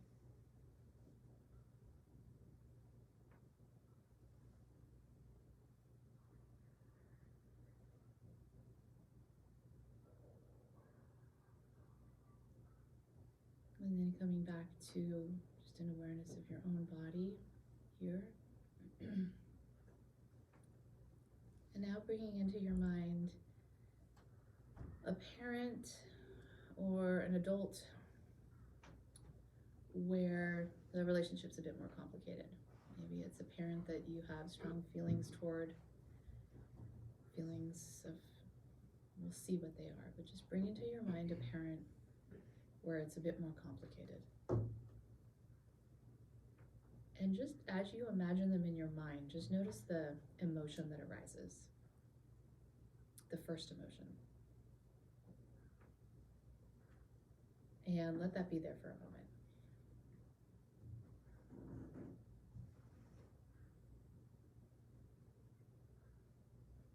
And validate that emotion internally by acknowledging it.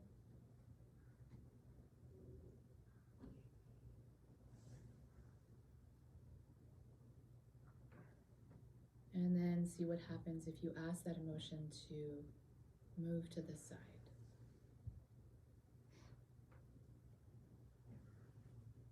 And then if that's possible, see the parent again and notice the next emotion that comes. How do you feel toward this person? What do you see? What emotion arises when you imagine them? And maybe they're doing something that is problematic. You can see them doing that.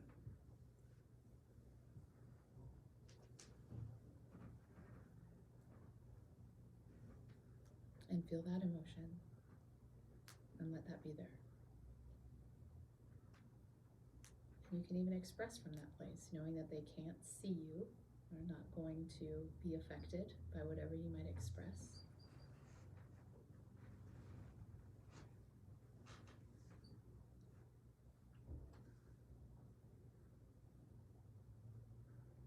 Connecting and validating that emotion internally in your own way. And then ask that emotion to move to the side.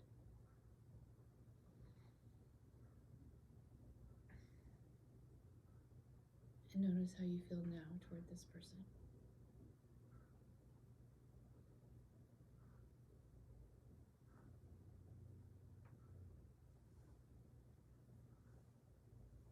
And there may be one more emotion here to work through, seeing if you can feel or find that space of curiosity or of compassion for this complicated relationship.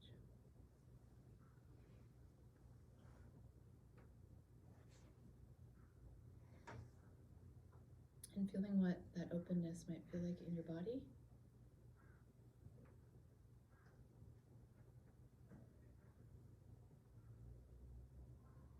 And taking a few breaths to just feel that inner position. And now offer them that wish. May you be happy.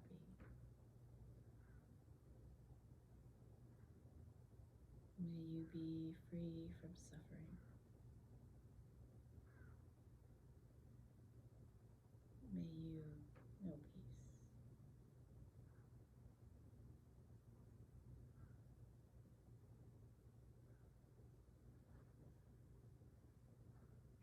And then turning that same prayer and wish towards yourself. So hearing on the inside, may I be happy.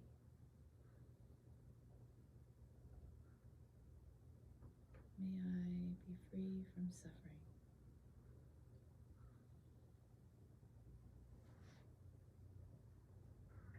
May I know peace.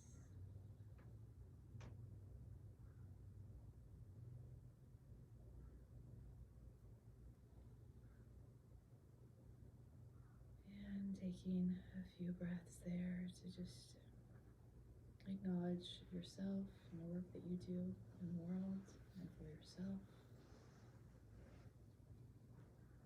And as you're ready, bringing yourself back into the room and slowly opening your eyes, taking your time.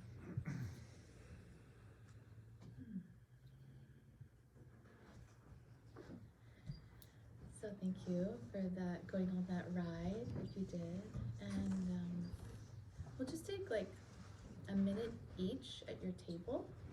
And you can just say something about what that was like, what you noticed when the complicated parent thing happened, what came up for you. I know I felt this huge surge of anger, actually. Like I got right away, I was like, you're hurting them. So just name that and see what, because that might be something to attend to in session. So yeah, 1 minute each. Before we kind of get into what family sessions might look like this afternoon. And so I'm gonna actually just say, well, actually, do I have it? Yeah. So I'm gonna give you this scenario, and then y'all are gonna discuss amongst yourselves these following questions. I'll go back to this slide after we read the scenario. So the things you're gonna discuss is, what is your view of the presenting problem? Again, like how much of this has to do relationally, how much of this has to do with the teen alone, and it's fine to just speak about that in like percentage-wise. Like I just think the majority or 80% of this has to do with just that teen, and that's gonna help to clarify where your work is. What is your plan for parental engagement, and what are the possible risks to attend to? So are there risks in the relationship with the teen? Are the risks in, meaning your relationship with the teen? Are the risks more about if the parent's gonna dump on the teen in session because there's high emotion? So looking for those things that you're paying attention to in terms of where you go. Okay, you're seeing a 16-year-old client who describes moderate depressive symptoms, which are exacerbated by her low grades, kind of similar to the one before. Client reports her parents don't understand her, and she knows they're stressed and frustrated with her because she can't keep her grades up. So I just want you to note that part. It is natural for, and I know you all know this already, for kids to protect their parents. Okay, yes, right. Just naturally, they're gonna not wanna make them more stressed and retreat. So I'm hearing that here. that child might not be coming more forward because she's worried about making it worse for them or making it harder. She admits she'll often avoid them, and then when they do talk, she gets explosive and will then lock herself in her room. When you met with mom and daughter at the start of the session, mom was pretty frustrated and claimed she just doesn't want to do the work. We don't know what to do with her. And we're concerned about her grades. So I'm listening for how mom is seeing the problem, how mom is attending to this. Any questions? Or more information? I mean, you might just have some as they come up. So you're gonna answer with these questions. And I'm hoping it should just be a dialogue back and forth. Maybe one person goes for a little while and then the next person, however you want to do that. We'll do this for about, dive back in. I wanted to give a little bit more parent tools and resources that I use with parents when coaching them on how to meet their teens in these spaces and how to reduce reactivity. And then we'll look at a few common traps or places that we need to be more cautious about when we're working with parents. So one of the big ones is seeking permission, always asking, is it okay? Is it okay if we talk about something right now? Is this a good time? Now, if you get the answer no, and not ever, thanks, well, what would you need to be able to check in with me about this thing? I just think that there's so much anxiety that parents are just kind of bringing stuff up random style all the time, and I think that doesn't feel good for a teen, especially if they're bringing up something that's more vulnerable around a behavior or a way that they've been feeling. Like, hey, how's that anxiety today? I mean, I have many parents who, when they're in the car with their teen, they don't know how else to talk about stuff. So then when they're in the car, they're like, yeah, so how's the self-harm coming? It's like, I'm driving to school, Dad. So, we really want to have the teen feel empowered, that this can be client-led and they can be in charge, or at least collaborative in how they're talking about difficult things. So this is one way to do that, is to always have the parent ask permission. And if you get a no, then it is, well, when do you think? Well, when might work? Well, is there a condition that would work better? Do you want to go outside with me? And it's to have the parent give options for that. But again, I think it's just empowering the teen.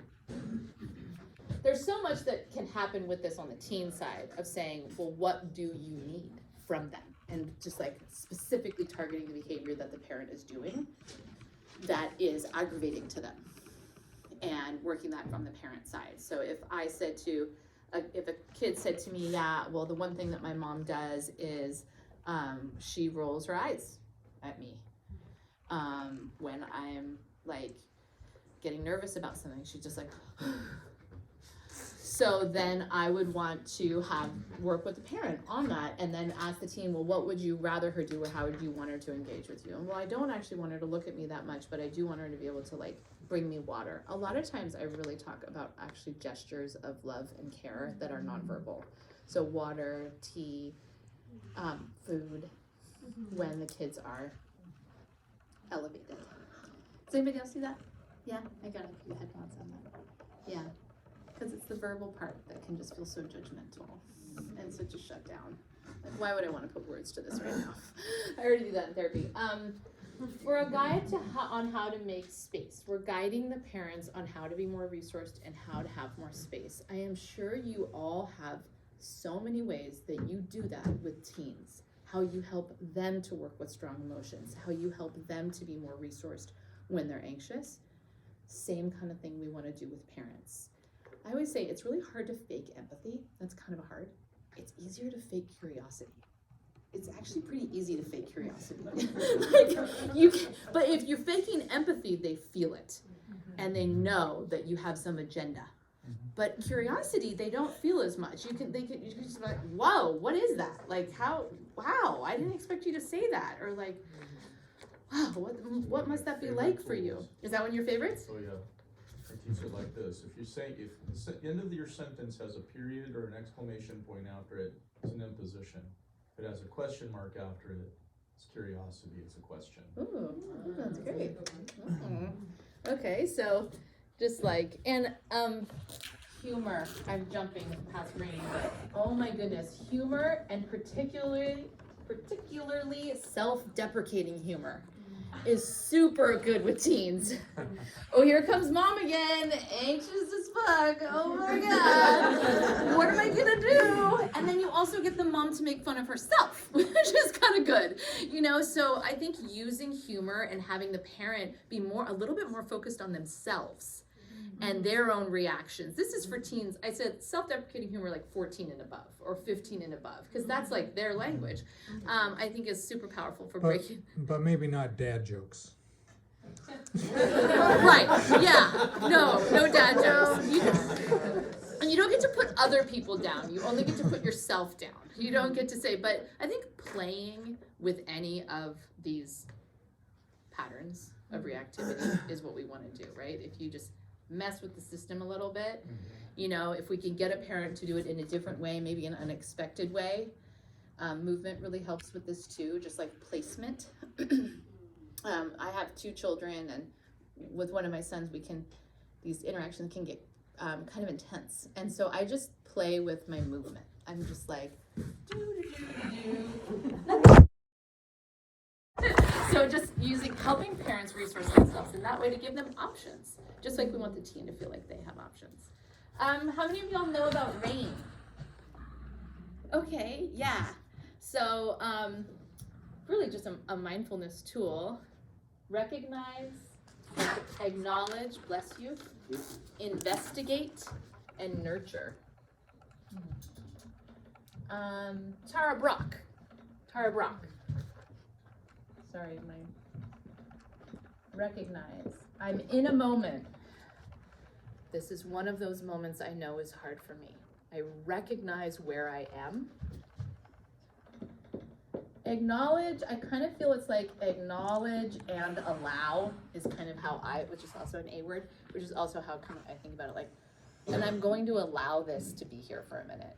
I'm going to acknowledge that it is that way, that I'm feeling a bunch of heat, or name the emotion, basically, is another way to think about it. That's how I would talk about it with a teen, is to like just name it, okay? I'm angry, that's here. Investigate is through the body. I think I spelled investigate right. It's through the body. So the great thing is that when we use the body and we use sensations, there's less judgment.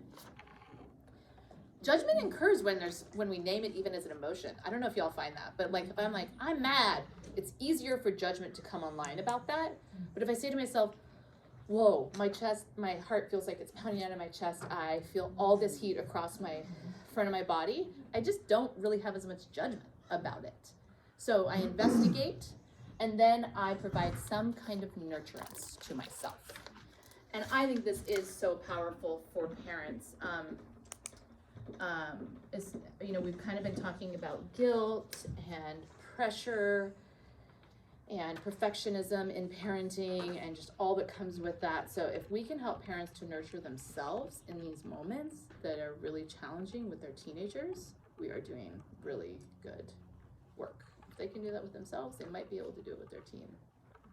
So I really like RAIN.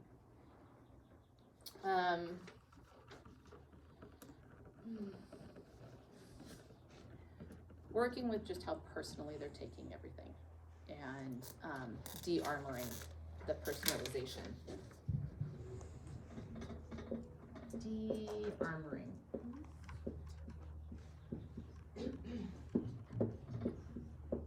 It feels so personal. So maybe they need a sentence or a statement to be able to frame it as less personal. This is normal teenage stuff. Like, they're supposed to be doing this. They're supposed to hate me. Doesn't mean they do. It doesn't mean this is the only thing. It's helping them to have space in that. I mean, it's from the person, it's from taking it personally and not looking beneath the behaviors that all the reactivity comes. Well, not all. The majority of reactivity comes. You know, it's helping parents to be able to look beneath the behavior at what the function of that behavior is. What do they need right now? What are they asking for? And attune to that. And that is so hard, and that takes so much practice. That takes so much practice to understand what's beneath. Yeah. The de-armoring, I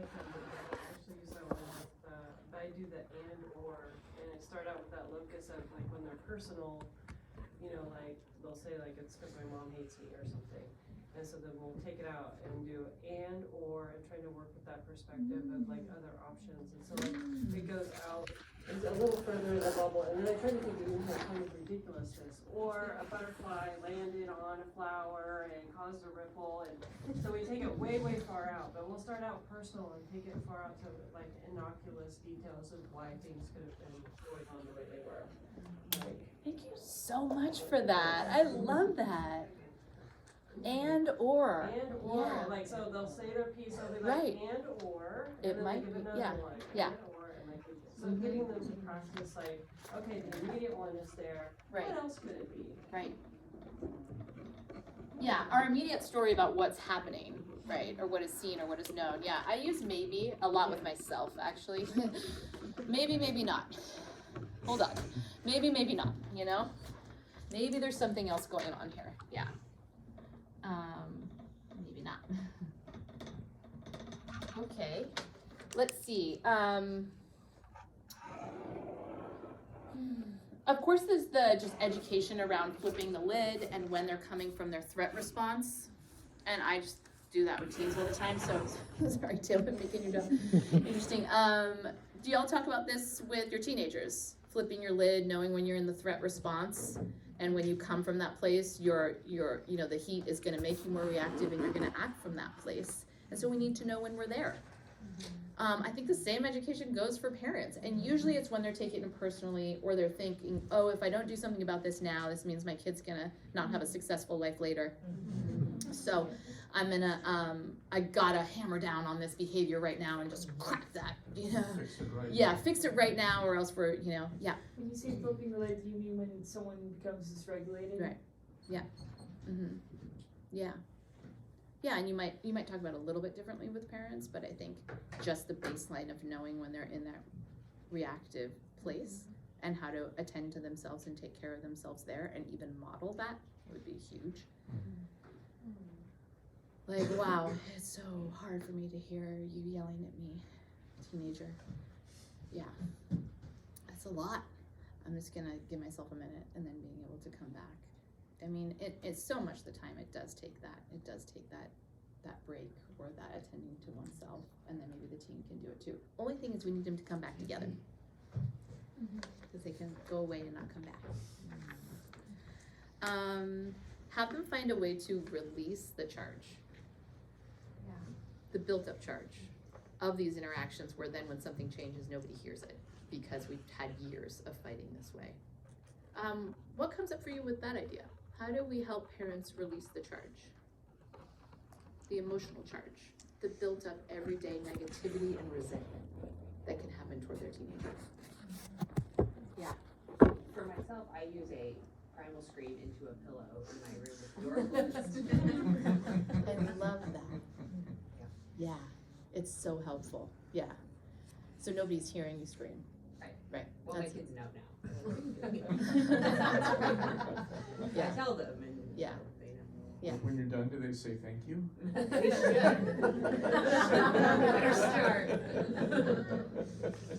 Exercise. Exercise. Okay, right. Which is kind of like, it gets the charge out, it's preventative, it does all those things, it works with just the high impact, jumping, that kind of thing. I am a big fan of the listening partner, which you can find through attachment parenting websites and resources, having a space where you can, even in the car, voice memo, don't listen back, just say the stuff. Just say the stuff that you need and want to say. Like, nobody's listening and it's okay. You can say those things about, holy, everything. Wow. Cannot believe it, or else it turns into shame and then guilt, and then you're holding it because you're the bad parent because this happens. So listening partners, I think, and there are quite a few resources online to find anonymous listening partners. Yeah.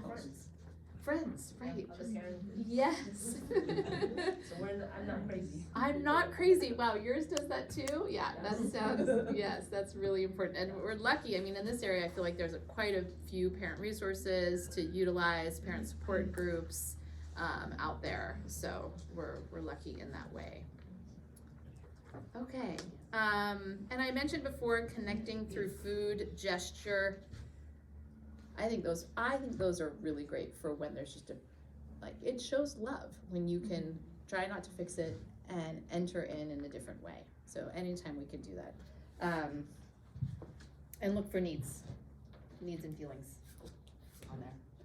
Yeah, so try to see the need. I mean, that comes later, once the parent is less defensed. I don't think that comes right away. I kind of like this. I'd like to frame knowing where we are, and this is actually really helpful for both when you're working with parents or when you're working with people, how you are engaging with them. I was a yoga teacher in my previous life, and I'm super chill, doesn't seem like it, but I actually am really relaxed in yoga because I don't want people to hurt themselves. But then I would be asking people to do a really hard thing, and I'd be like, and just get into warrior 3. My energy did not match the energy of the room. So this is about matching the energy of the room in terms of how you're engaging. So that's why I put this up here, is for us to know what to do. So sometimes we're chatting and things are comfortable and there's space. Sometimes we're in an escalated gear, and it's good for parents to know this too, to note, okay, here we are again. We might not be all the way in the red zone, or we haven't flipped our lid yet, but there's like a reactivity, and you'll see it in people's body language and their pace and how they're communicating. And so we want to kind of meet that with the level that we're engaging with them in the room, so that there's more containment and we aren't just kind of sitting back. So we come straight up to it. And then when we want and we're trying to access more vulnerability, it's about slowing things down and allowing the vulnerability to be there and being really attuned and responsive. I just like this. And then celebration, bringing in excitement and less questions and trying to celebrate the wins. So I don't know, I thought this might be useful for you to think about how parents can engage with teens, and how they can meet them in these places that they go to, instead of kind of just trying to tamp it down, and also for us as clinicians in the room. I like it. Okay, we did that one, and so a few common traps that we want to watch out for. It's already been talked about, is this over-involved parent, the meddling parent. Raise your hand if you have had that experience. Okay, most, yeah. Who wants to guide or wants to know everything. Spilling the beans is them telling you all this stuff and then you don't know what to do with it. Yeah. You're holding all of this information. Okay, how do you address that now? How do you deal with that now? What happens when they spill the beans to you and they tell you all this stuff and then you're like, oh no, is this the way I see it? Is this the way it is? What do you, I mean, I just feel my own kind of, what do we do? Want to ask, like, the parent, depending on my relationship with them, like, what's the purpose of you telling me this? What are you trying to tell me? Yeah. Okay, so trying to get them. Yeah, there's an implied ask. The reason that they're telling you all this stuff is that they're wanting you to do something about it. Mm-hmm. And whereas if they just asked me to do something about it, I'm pretty clear, well, I'm going to focus on the needs of the client, not. But then they pile on all this evidence to support why they want me to influence their teen in some way. And it becomes harder and harder for me to stay focused on my client's goals. Yeah. And Yeah. So we can hear what's motivating it, and then how it can put us off track if we let it, especially if we feel beholden or responsible to their way of seeing it. Mm-hmm. So, I mean, I kind of just double back and say, I can see how that would be important to you. I can see why that would be kind of like alarming or distressing. And I want you to know this is where we are with this. And, you know, this is what we're treating right now, and I'm attending to it as best I can. Can you trust me with that? So I'm just trying to kind of actually put a boundary there. Is there any other way that you guys deal with meddling parents besides avoiding them? Yeah. I front load a lot of this stuff in my assessment, and just reiteration, even even when I start a conversation with a parent, just a friendly reminder that anything that you say to me will go back Right. to my client, because I don't keep secrets with my client. Yeah. So I front load it with lots of reminders about that. Yeah, me too. And then I also front load it. It's part of why I say I'm going to check in with the parent regularly, is so that they don't feel like they need to come to me. So that they have, and then I also engaging how much I think that parent needs communication. If they're over anxious and meddling, I'm probably going to front load it and do more so that I'm in charge of that, and that I'm structuring that and I'm leading it basically. Anybody else on how to approach meddling parents or overly involved or just can't let go? Well, I mean, I guess I would say I don't allow for it to happen in the way that I start the relationship. Yeah. You know, here are the rules of our relationship. This is how I'm gonna behave. This is what I'm gonna do. I'm not gonna surprise you. Yeah. You know, Right. so that kind of Puts it out. heads it off at the pass. I think so too. I actually I've hardly had this experience, Yeah, and I I've had it wondered once or why. twice. I was like, why have I not had meddling parents? I've had it once or twice. Yeah, and I think it is part of that framing that we talked about earlier today. The more you can frame that and make the expectation very clear about how communication is going to go and when it should like rise to a higher level, or when they need to reach out to you, I think having that all be really clear is important. I also think giving the parents tools and language where it's needed helps them to reduce that need. They just feel like they have something to work and a shared way to talk about it. Yeah. Okay.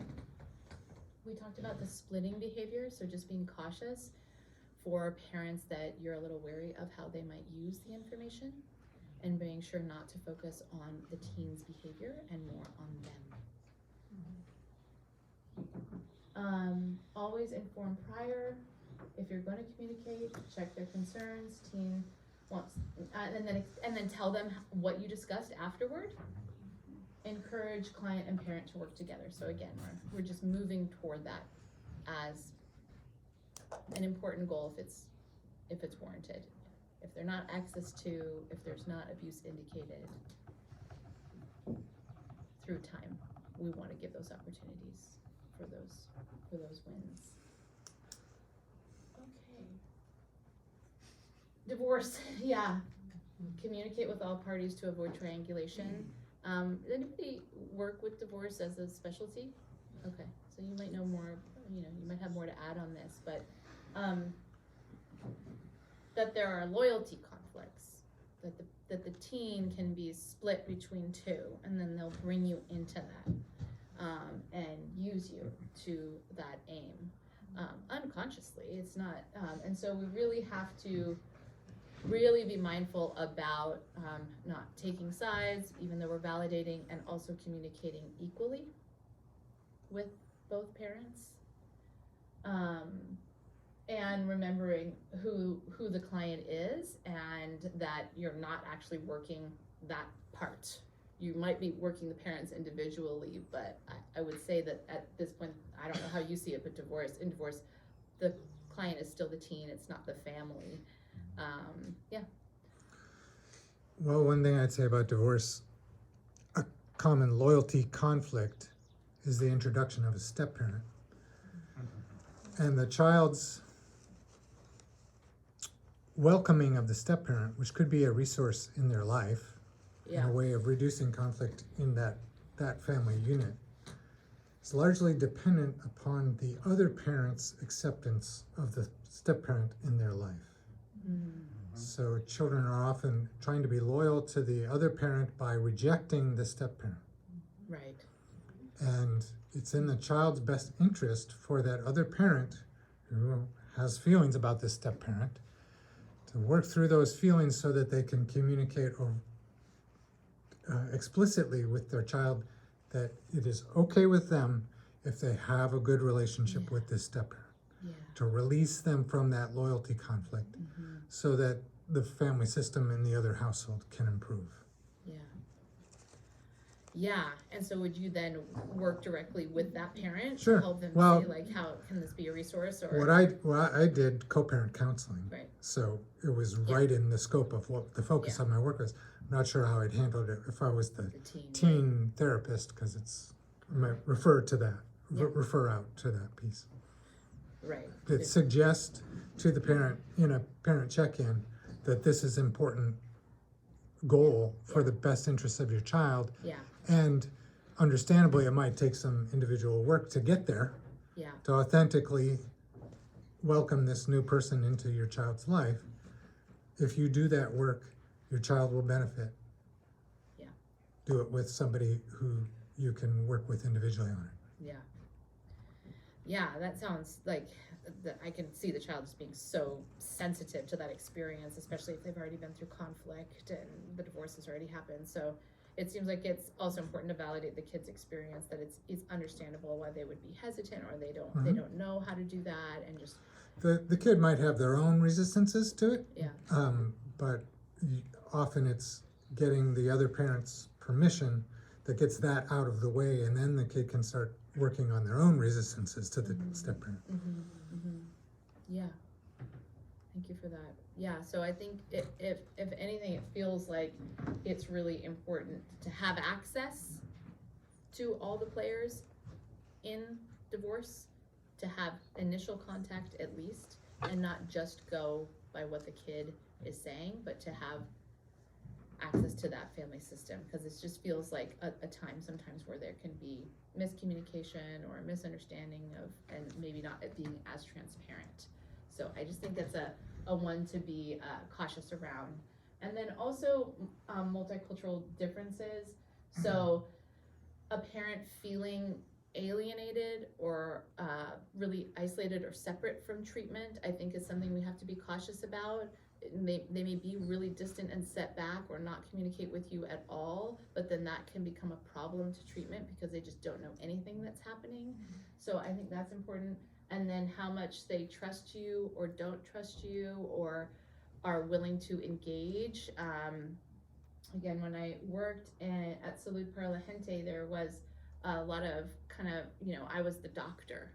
And so I had to kind of work through a more collaborative approach with the families, like for a long time, around how to, that I wasn't just the expert, I was someone who cared about their family, and kind of change that hierarchical relationship.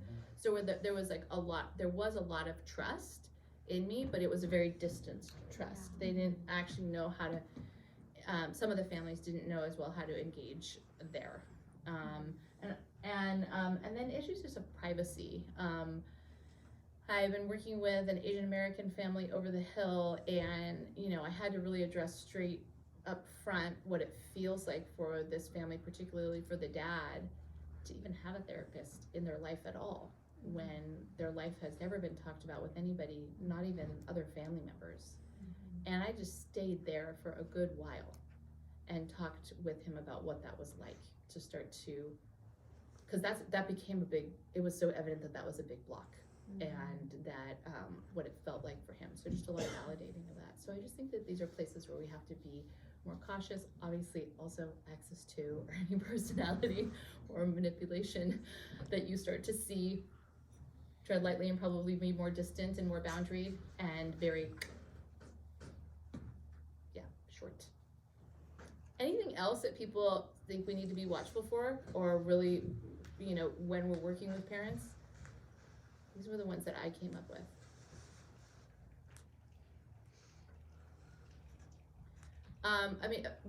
Of course there's abuse and substance abuse, and I know that depending on the family, if I'm making a CPS report or if abuse is indicated, I will tell them that I have done that, so that doesn't come up and surprise them later, and just to be able to keep them and to keep rapport with the family, so I don't become the enemy, depending. Yeah. Well, one tricky issue I've run into is determining that one parent is particularly unskillful or suffering in such a way that their parenting is poor.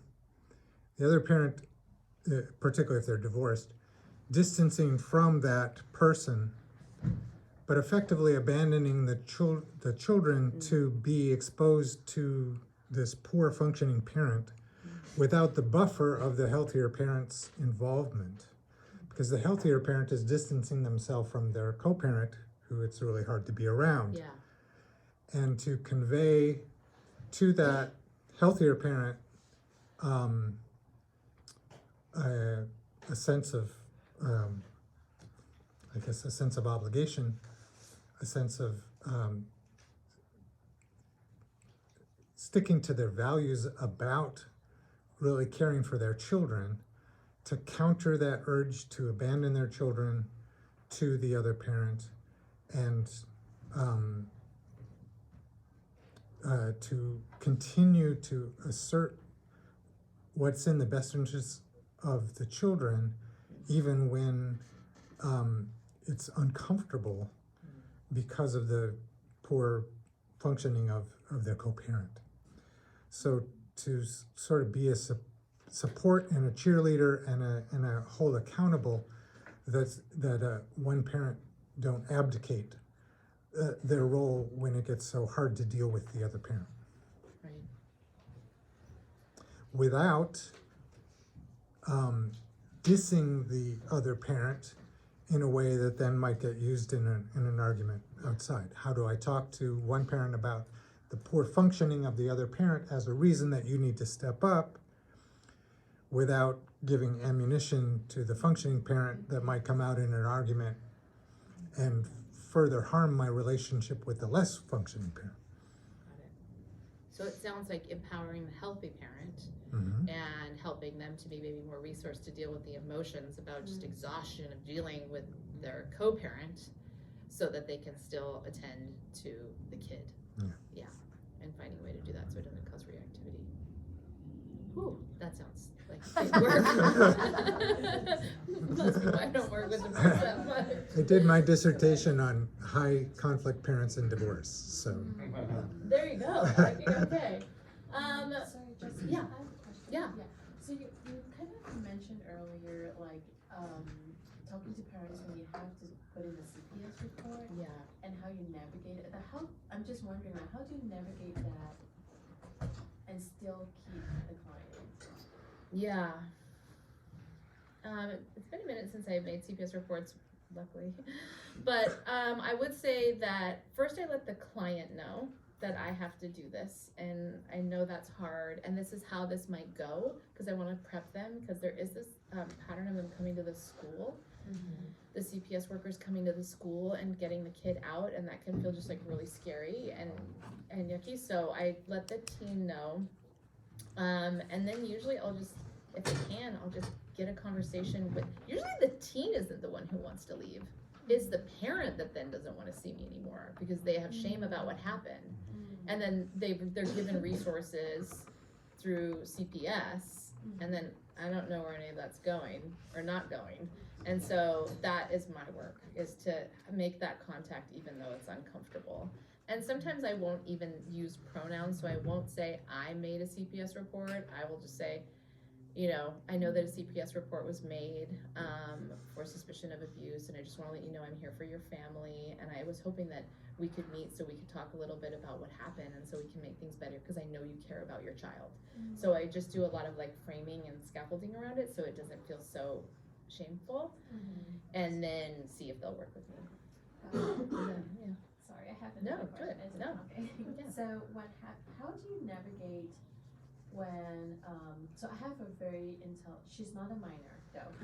I have a very intelligent teenager, and she is, because she knows I'm a mandated reporter, she's holding back information that I believe that is a barrier to her treatment. Like, so how do you navigate that? It's a big one. So I would say what I say is I just acknowledge there is something there. So I'll say something like, it feels like there might be something there that happened, and I just want us to both know that that did happen. I don't need to know the content of that. I wonder how you feel, I wonder how you feel it would be to talk about that. So I'm talking about the thing without talking about the thing. I'm naming that, and then I would like psychoeducate or like validate why she wouldn't want to, and how scary that can be. And then I would also talk to her about what that might look like and why that would be worth it, because she might not even know. I don't know, does that seem like you might have already done that? I'm not sure, but I mean, she was really interesting. She wanted me to go through what my mandates are, like several times over her. I read several sessions on that. Yeah. And then what she wanted me to do. But yeah. And so it's she's not a minor anymore? She's not a minor anymore, so I keep reassuring her that because you're not a minor anymore, and you assured me that this person is no longer with minors, but that it's a block. Just the word mandate reporter. Yeah. It's such a block for her, no matter how much I try to tear it down with her. And did she have an experience with that before? Did she have a mandated reporter report something? So I don't understand that. Any other ideas about how she could work with this block where just like that, the presence of that in the room is keeping her from being open? I have some questions first. You explained to her that she's not a minor anymore, so there's no report to begin with, right? And it persists. She still feels afraid that you're going to report. And you explained to her that you actually can't, that you're bound by confidentiality. Yeah. What about explaining to her that unless you have identifying information, you can't submit a report? Like, if she doesn't give you names and addresses and that kind of thing, she can talk about it with you all day long and there's no report for you to submit. So being able to just talk about it, but Yeah, not talk about it, but don't name anybody. Yeah. Don't give me names. Or make up names. And tell me you're making up names. Yeah. Yeah, like create a system for her to be able to talk about it where you know the report couldn't be made. Disable me. Yeah. I do something else, it kind of accelerates that process of like, okay, let's pretend we're in the situation where I have to make this report. What's happening? What is it, your fear? And we're gonna just go through that, okay, the police are being called, how am I feeling now that, how am I feeling now that this is Worst happening? case scenario? Yeah, and just going through that step by step and like actually feeling that and sensing that and going through all the emotions that rise with that, and instead of saying, oh, well, it's not gonna happen because we know that, but I think there's like these underlying emotions that are gonna be still stuck with her. So that she could get to a place of, okay, I hear you, it's not gonna happen, but I also know that even if it did happen, I would be okay. Yeah. Because I've traced it through to whatever that ultimate fear is. Yeah. Thank you. Yeah, thanks for bringing that up. Yeah, so we have a few minutes, we only have 3 minutes. Thank you all so much for coming today and for sharing your hearts and the work that you do in our community. It was such a pleasure and a privilege to be able to be in the room with you. Hope some of this was helpful, then you can take it into the field, and then